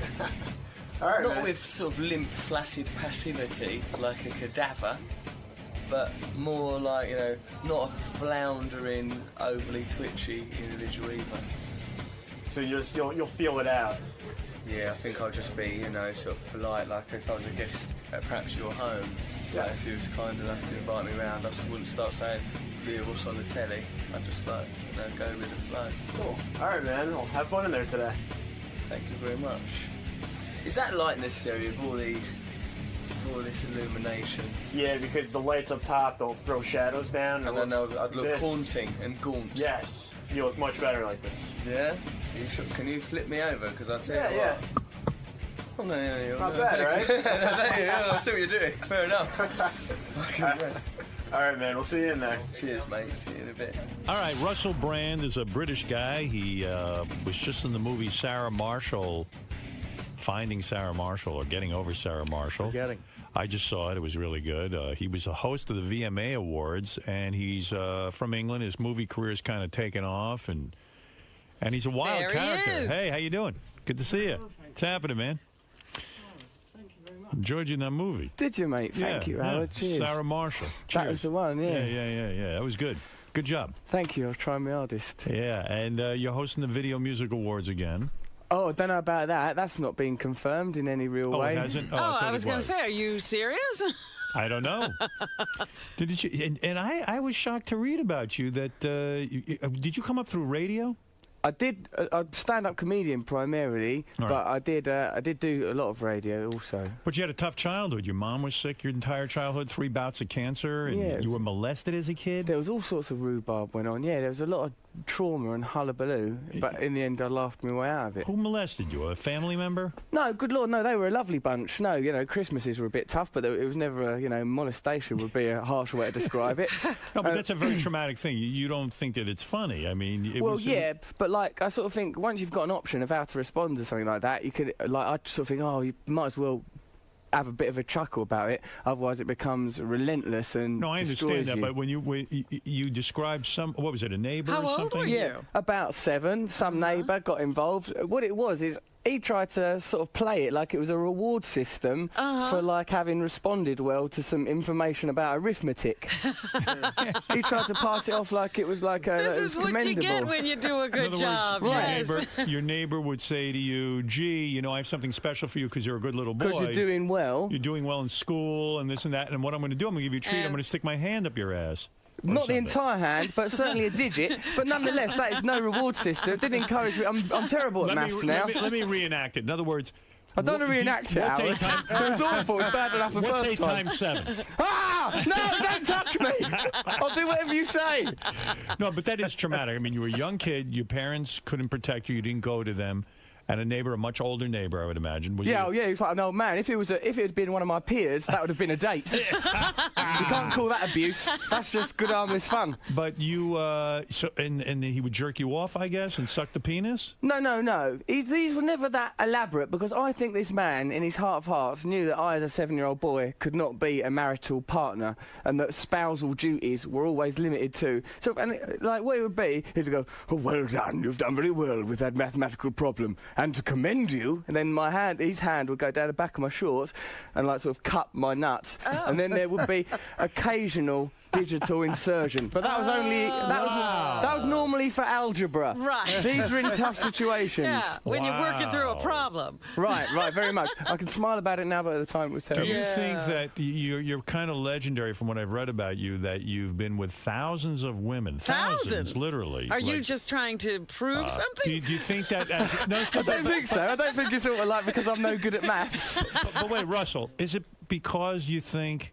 Hey, here a guy, in a way, I've talked to other guys who have been molested or something's happened to them with other men, and their whole lives they're trying to prove, in a sense, hey, I'm not gay, I love women, there's no way, they almost think they brought it, you know what I mean? Maybe this is a reaction to it. No, I don't think so, because I don't think that it was defined by gender, I think it was generational. I think that the women thing is affirmation of a type of masculinity. I think, I think there's an element of that, but also just, it's difficult, because I'm an analytical person, but I think some of the sex stuff is just biological imperative because it's such fun. Then there's the cultural, masculinity through sex, and then I've got addictive tendencies. But older people have always been into you. I mean, in other words, you lost your virginity to a 61-year-old woman, right? What? Hold on. Now, look. You're making me come across as some sort of charity for the elderly. No, wait. Come on. Weren't you sort of taken advantage of by adults? Really? How old were you when you banged a 61-year-old woman? When I was about 19, there was a romantic liaison with a lady that was a little bit older, but that was 61. Well, Not a little bit older. She wasn't 61. I think she was probably in her 50s, and I certainly wouldn't class that as abuse. That was just when dates go wrong. I don't say abuse. I'm just saying that it's a weird. Did you lose your virginity to her or no? No. I'd already lost my virginity to some prostitutes in Hong Kong when I was 16. That's a weird thing too. That is unusual. Your mom had already died, I guess, right? And no. My mum lives still on. alive. She thrives. And your dad took you to visit prostitutes in Thailand. Yeah, I mean, that's not how the holiday was sold. It was much more, let's get to know each other. But what we did get to know was the world of illicit Did you think sex. it was weird that your father was bringing you to a prostitute? I mean, he's married to your mother. Is he still? No, they split up when I was born. Oh, They split up. My parents split up when I was born. I had a sort of sporadic relationship with my father. So he said, look, let me get to know you. I'll take you to Thailand. Let's see your moves. He went with you and your brother. No, just me. Just you. There's just me. There's no Just other you. children. Okay. And you go to Thailand with your dad, who you kind of know, you haven't had a close relationship with, and he takes you to a brothel. He takes you to see hookers. Yeah. And you're fucking hookers with your dad in the room? That is an accurate portrayal of events. Wow. Yeah, that was you don't unusual. think that screwed your head up? Well, who's to say? I mean, it's difficult because I've got no frame of reference. you were able to perform with your father watching. I must say that sometimes it was tricky on accounts of, as I said, because fathers generally have quite well endowed. Yes. Not only that, there's a pigmental difference. They tend to have a darker coloured genital region. I've noticed the father from. I noticed this as a young boy. They're much browner in the genital department. It was off-putting, but you know the main thing was I was like 16 and there was naked women, so it was very alluring. Where do you go? You go to a house of prostitution in Thailand? No, it starts off, Howard, like you go into like a bar and there's just women dancing in swimsuits. And I was 16, so I was overwhelmed by bloody hell. There's women in swimsuits. There's women in swimsuits. Are they hot? Yeah, all right, mate. Like sort of beautiful Asian women. Yeah, they were lovely. Right, and then what happens is the women come over and start talking to you, and that was exciting. So I was 16, I'd just been normal school, I didn't have any birds before that. Then the women come back to the hotel every stage. I'm excited. And then it becomes actual sex. But I sort of initially did fall in love with a prostitute. I have to leave now before I fall in love with you, she said, about 4 o'clock in the morning. There was some difficulty getting an erection, probably because my dad was there. Wow. That may have been a contributory And he was having factor. sex too. He had 2 of them, but then he was my dad.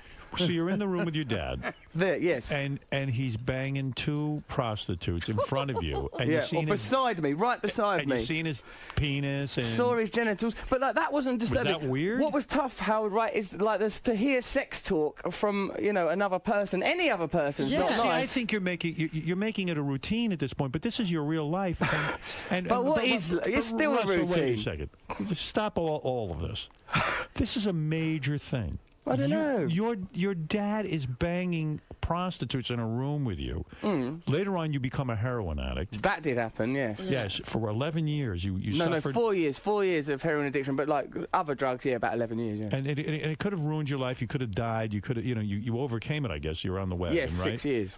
Congratulations. Cheers. But it is very difficult. Don't you think all of this frenzy, carrying on with thousands of women and heroin and all of it is a reaction to this bizarre child. This is a bizarre childhood, isn't it? Well, yes, some of it was quite bizarre, but like everyone was trying their best, and who knows what it'd have turned out like. It's worked out sort of all right, really. I mean, undoubtedly. Has it? I mean, to go through heroin use and all of that, I mean, has it really worked out okay? he's talking about on the other side now. On the other side now, 6 years clean, everything's all right. Yeah. I'm How'd having you a get nice clean? time. Yeah, I had to go into rehab. 3 months, yeah. 3 months. Tell yeah, 3 Artie months he in has rehab. to go away for 3 months. I've been clean for 3 months. Artie, one day at a time, mate. Good, best of luck with it all. Thank you. No, I mean, nasty business. It is.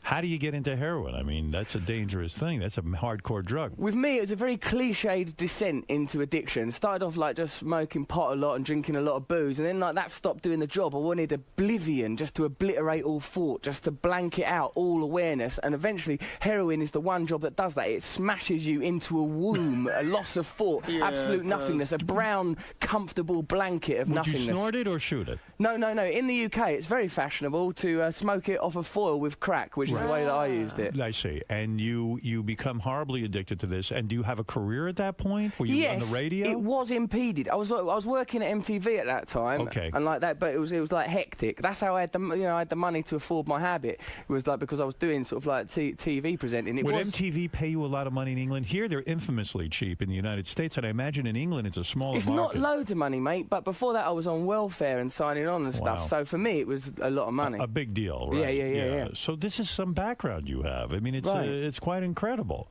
And you've written a book about your life? Yeah, my bookie wook, it is called. It's called Bookie Wookie. My bookie wook. Bookie Wook. My Bookie Wook. My Bookie Wook. That's what it's called, Howard. Yeah, Russell Brand's book, My Bookie Wook, hits stores today, and this is all about your life. And does it talk about all of this stuff? Yeah, absolutely. Otherwise, I'd be embarrassed to talk about it on here. You might keep that quiet. When you were saying that stuff, I thought it is in that book, so what can I tell you? Did you bang any of the women in Forgetting Sarah Marshall for real? They were very attractive girls. No, like I was unable to, Howard, and it weren't for want to try. And let me tell you, I was 3 months on that island. It was very challenging. Attractive girls in that Beautiful. movie. Mila Kunis, incredible. She, of course, goes out with Home Alone star Macaulay Culkin. So really? Yeah, well, there it is. That's who she's with? That's who she's having. He was hanging around on the set? He's a nice lad and everything, but he's the lad out of Home Alone. He's Right. going out with Mila Kunis. She's a sexually active woman. You know, I don't know. Let me ask you something. You said when you were addicted to heroin. Yes. I don't know if this is in your book or not.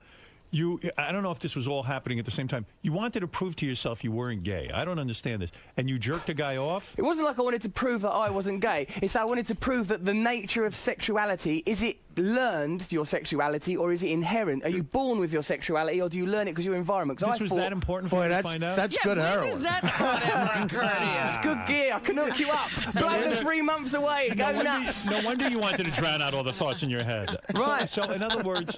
But I did a lot of things. It was for the telly, Howard. I was nuts. I'd do anything to get outside of it. Another episode, I had a bath with a homeless bloke. I thought, oh, why is there such a problem as homelessness? It's because we think they're dirty. Let's get a homeless person, live in my house. I'll have a bath with him. He had all ulcerated legs, pus swimming out into the bathroom in clouds. Bathed with him. That was one episode. Why? To prove that, well, it's because I was on drugs. But the logic that I sold the TV company is because we think that homeless people are different from us, that they're dirty, that we hold them at arm's length, that we don't address the problem. So you jerked the guy off on TV? Right, and the logic behind that one... You beat the guy off on TV? Yeah. You jerked off a man on TV? I jerked him off with this hand, my right hand that I hold before you now, Howard Stern. I leaned down and I touched that limp flesh rag till it spat out grey jizz, grey ribbons of ungrateful sperm, like a ticker tape parade for nobody. How was that? It messed me up.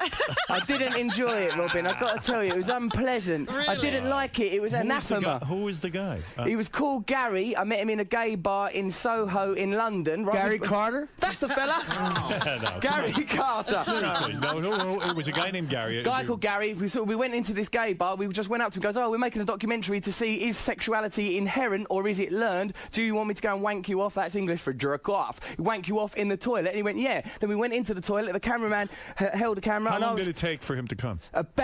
Initially I was reluctant, right? Because I was sort of half-heartedly doing it, but you've got to get all the way in the bed. You can't sort of, so I was doing it sort of tentatively. Did you use lube? No, I just used my hand and what God gave me. And then he goes, can I touch yours as well? And I goes, oh, fuck off, mate, give us a break. And then the director of the programme goes, go on, Russell, it'll be funny. And because of it'll be funny, that's got me into all sorts of shit all through my life. So I pulled down my trousers and pants, and there my genitals were, like, all sort of limp and rubbish. And he sort of started mauling at them. But then there's some egocentric pride kicked in, and even though I'm not gay, I still thought, I want to be good at wanking off this guy. Wow. So I committed to it, and, he finished, and then it's, as I say, he spat his seed, and... that was but other than that, that's the only gay experience.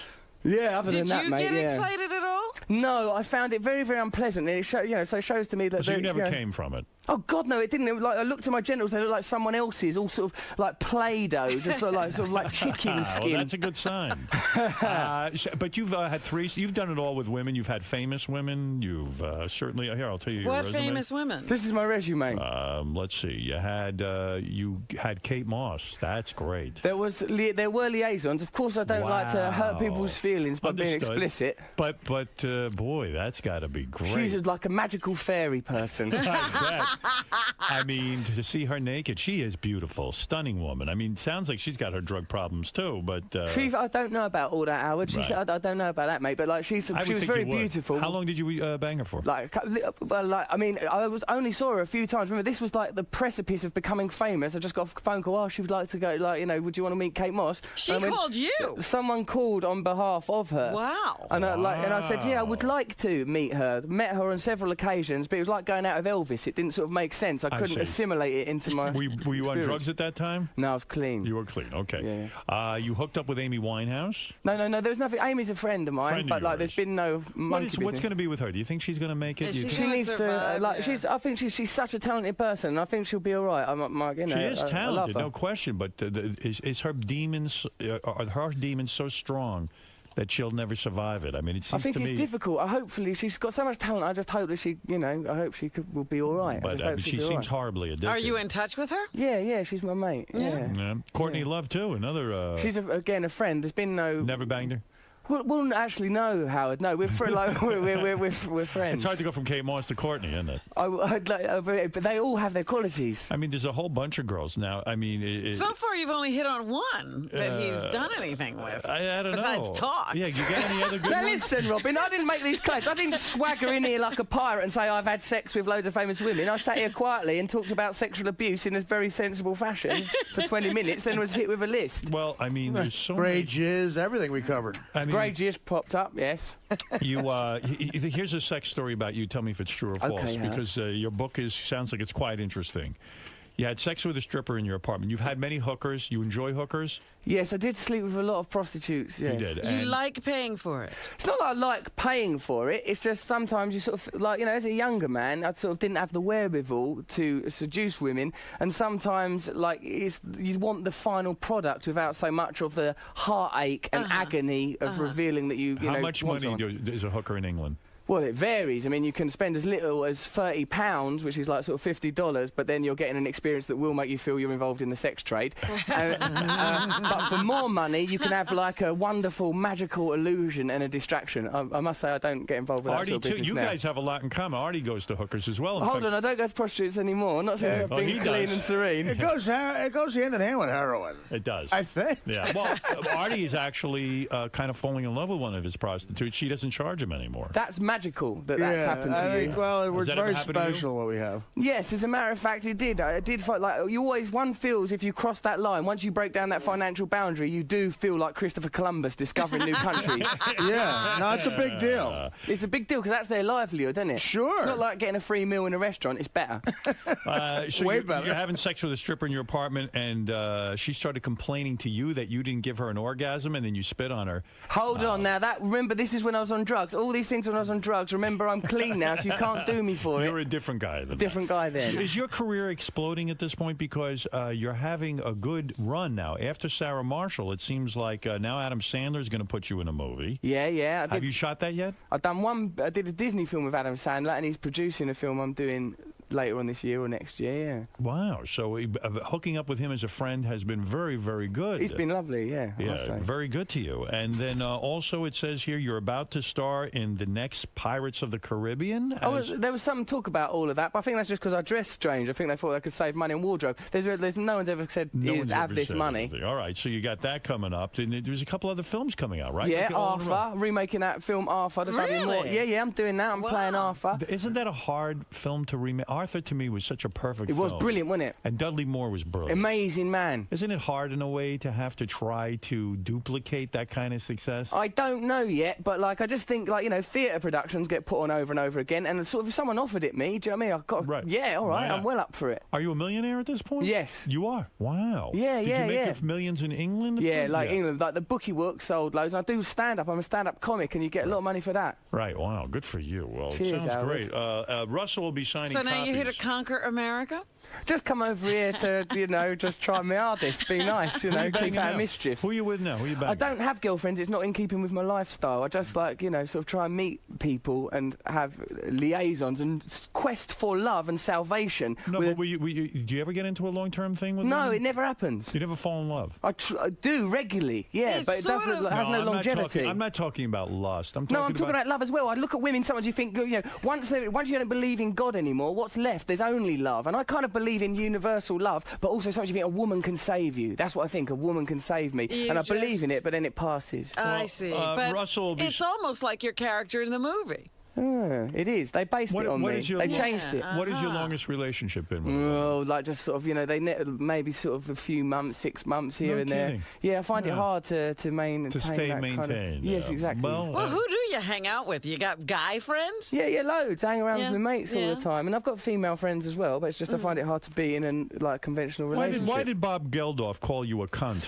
I think he felt that I was one. I guess. I mean, but like I messed him up for it though. He goes right. Here he goes. I was hosting the NME Awards in London. He goes, Russell Brand, what a cunt, right? And I goes, Bob Geldof there, right? Now, what was my brilliant comeback? He may have what did he say? Like, I don't like Mondays. Oh yeah. No wonder he's such an expert on famine. He's been dining out on I don't like Mondays for 30 years. And not bad, right? One hit. No, that was a retrospective. That's what I hit him back with after the cunt thing. Well, listen, you're on a roll. Can I ask a question? Yeah, sure. Go ahead. I got a question because there's one thing I read that Russell did, and I want to know if when you did this, were you on drugs or not? Go on, mate.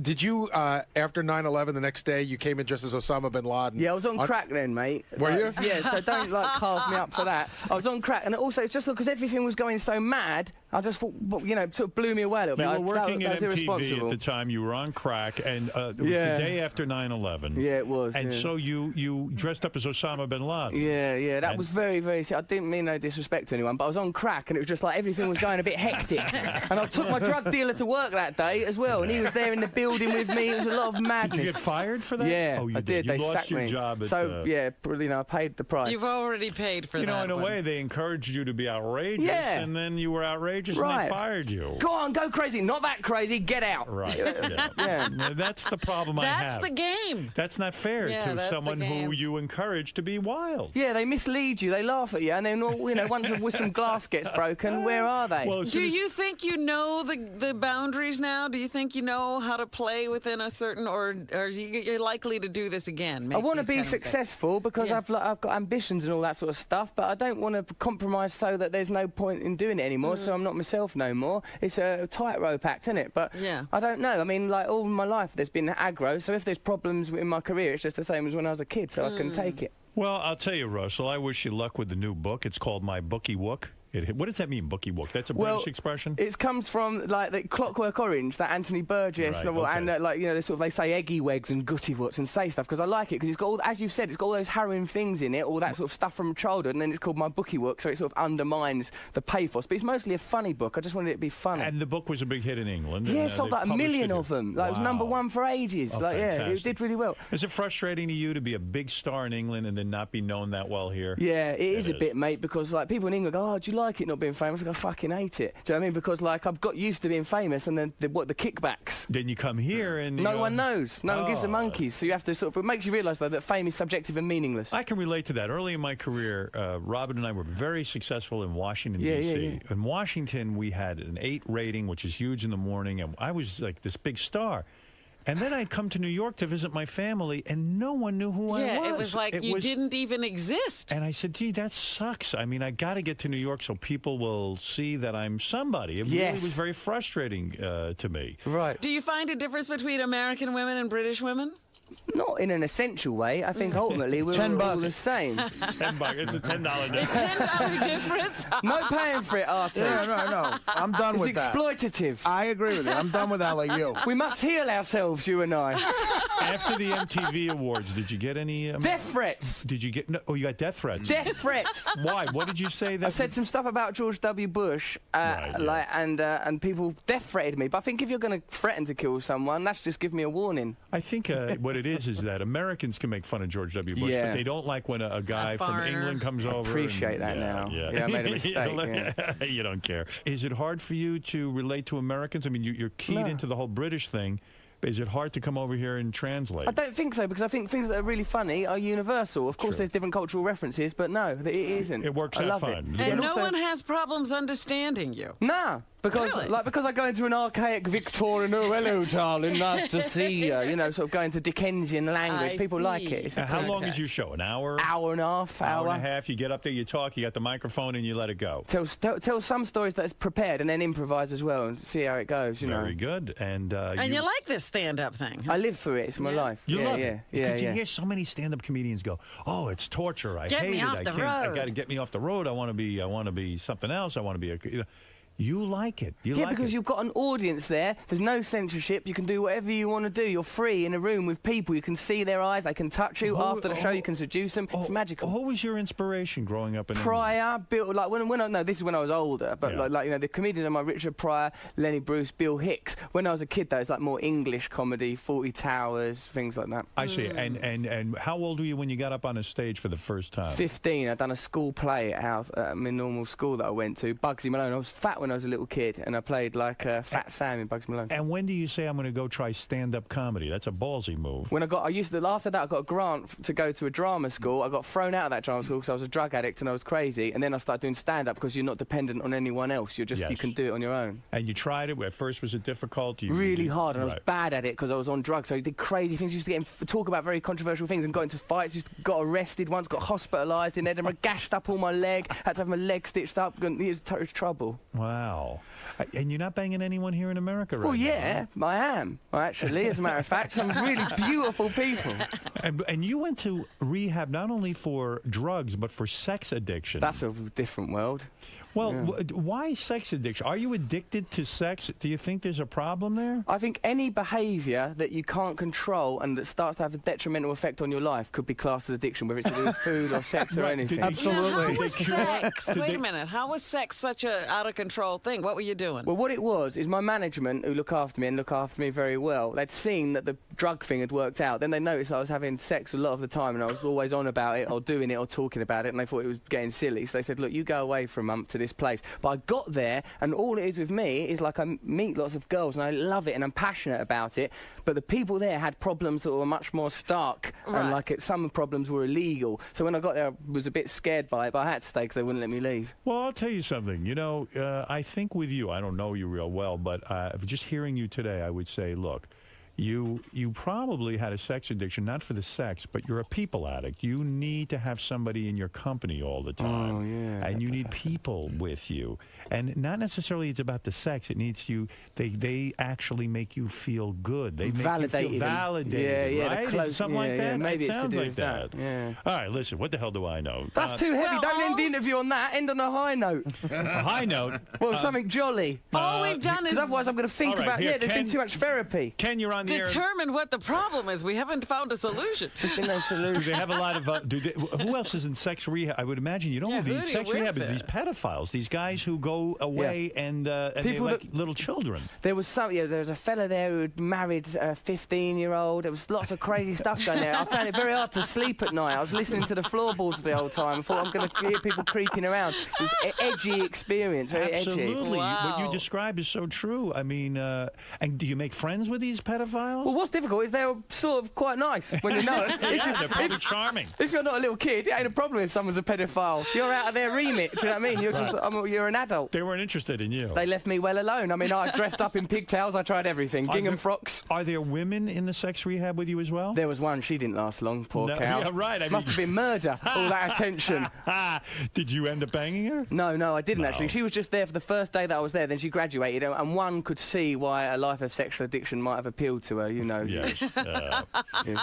Has your outlook on sex changed since you went to sexual rehab? Do you try to stay in a loving relationship? No, he doesn't. No. I don't try to stay in a loving relationship. So you're still a sex addict? Well, what I try and think is put other things in my life first. Don't do things that are detrimental to myself or others that upset people. Certainly wouldn't consider paying for sex and all those kind of things. That's what. Do you wear a rubber when you have sex with women, or do you just can't handle that? No, I generally speaking really try. Safe sex, I think, is very, very important, particularly when the figures start getting up there. I think you've got a responsibility to others. With the hookers, yeah. But have you ever gotten a girl pregnant? Have you ever had a kid?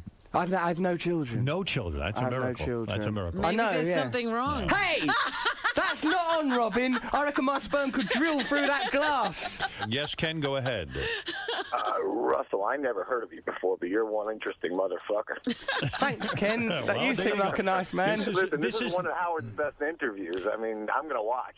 Anyway. This is the beginning of Russell's ascent into American pop culture. We're the start. I think we just... Do you think so? Well, look what Ken just said. Ken said I'm a lovely motherfucker. Ken said he didn't give a shit about you. Now he cares about you. Is Ken you're interesting, man. This was one of the most interesting pieces of radio in a long time, and I love this show. So, welcome, thanks, Ken. Well, that's an honor. That speaks well, and believe me, I'm telling you, if you can win over my audience, you're well on your way. Wicked. Now, let me ask you something. You're aware of the Howard Stern show over in London. Yeah, what did you think?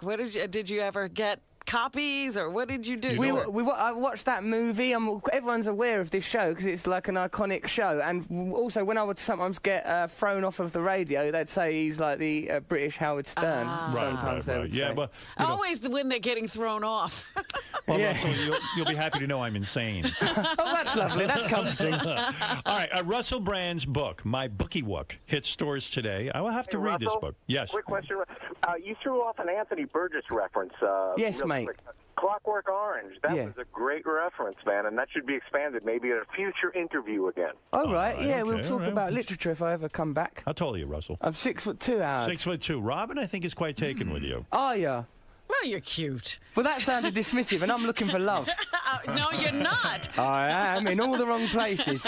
You would do Robin, would you? Have you ever had a black Robin's woman? good. Yeah, loads. You know, loads of black women. Because I live in London, and because like I like flesh also. Yes. Voluptuous people, curvy people, people that are vivacious and brimming with life. Well, where what do you can think, taste the Rob? life. Did you guys hook up or what? What do you think? Look, don't try to match me up here Hey, on the you know, show. like in Midnight Express when she pushes her boobs against that glass. Will you do that, Robin? Oh, go yeah. on. Oh, she does that for all the guests. Pleasure to meet you. You too. And great having you here. And I want to thank you. so And much. come back and see us again. That's very kind of you. All right, Russell Brand, everyone. Russell, how'd it go, man? Oh, it's really nice. He's such a nice person. Yeah, it was lovely. I really enjoyed it. And I do fancy Robin. Oh, really? Do you think Yeah. there's a little chemistry between you two, right? Did you? Because Howard said that there maybe was. Yeah, because she looks like she'd look after you. But she's probably got a husband, has she? No, man, she's Really? single. She likes younger guys. Really? Because I'm younger, I'm guessing. Yeah. There we go, Maybe then. next time We'll put you it come out on, there. man. Why I'll leave let it her that know. long? I mean, I ain't going to burst back in there. It's gone well. I don't want to nose it out. But, like, yeah, she's cracking, man. Hello, all right, mate. Hello there, hello. So, Russell. Fuck off. Hey, how's it going, man? That was great, brother. Nice one. Thanks. Great You're to meet great. you. You're hilarious. It sucks I gotta go on after you. Oh, no. That was it's lovely to great. meet you, mate. Thanks, brother. You were great. Thank you. Nice one, my fan. I love you. I'm a fan of you, dude. When are you playing here? Thursday, 8 p.m. You can come if you want. Do you want Shit, us to I'd hook you love up? to, but I'm performing. You working? too. Nah, I'm on tour right now. Of course, right. But I love you, dude. Nice one, I appreciate that. Thanks for coming to say so. Thank you. Love Thanks you, very brother. much. Cheers. Take it easy. Thank you. Russell, See you. so what do you like about doing Howard's show? Because it's very authentic and honest, and although he's combative, it's only in a sort of he's got a warm heart. You can see he's not like a nasty person. He's warm, but he's just addicted to authenticity and truth. And so if you're truthful, you're all right. Like I think if you was a person who was full of shit or phony, you'd get messed up in there. You seem to be very comfortable in there. Yeah. Meeting him that's- the first time, you were able to talk about a lot. Yeah, because I'm familiar with his work and everything, and what he's I admire him. So Cool. So you had a good time today? Yeah, I loved it. Awesome, man. Yeah, All right. Well, good luck with the book. Thanks a lot.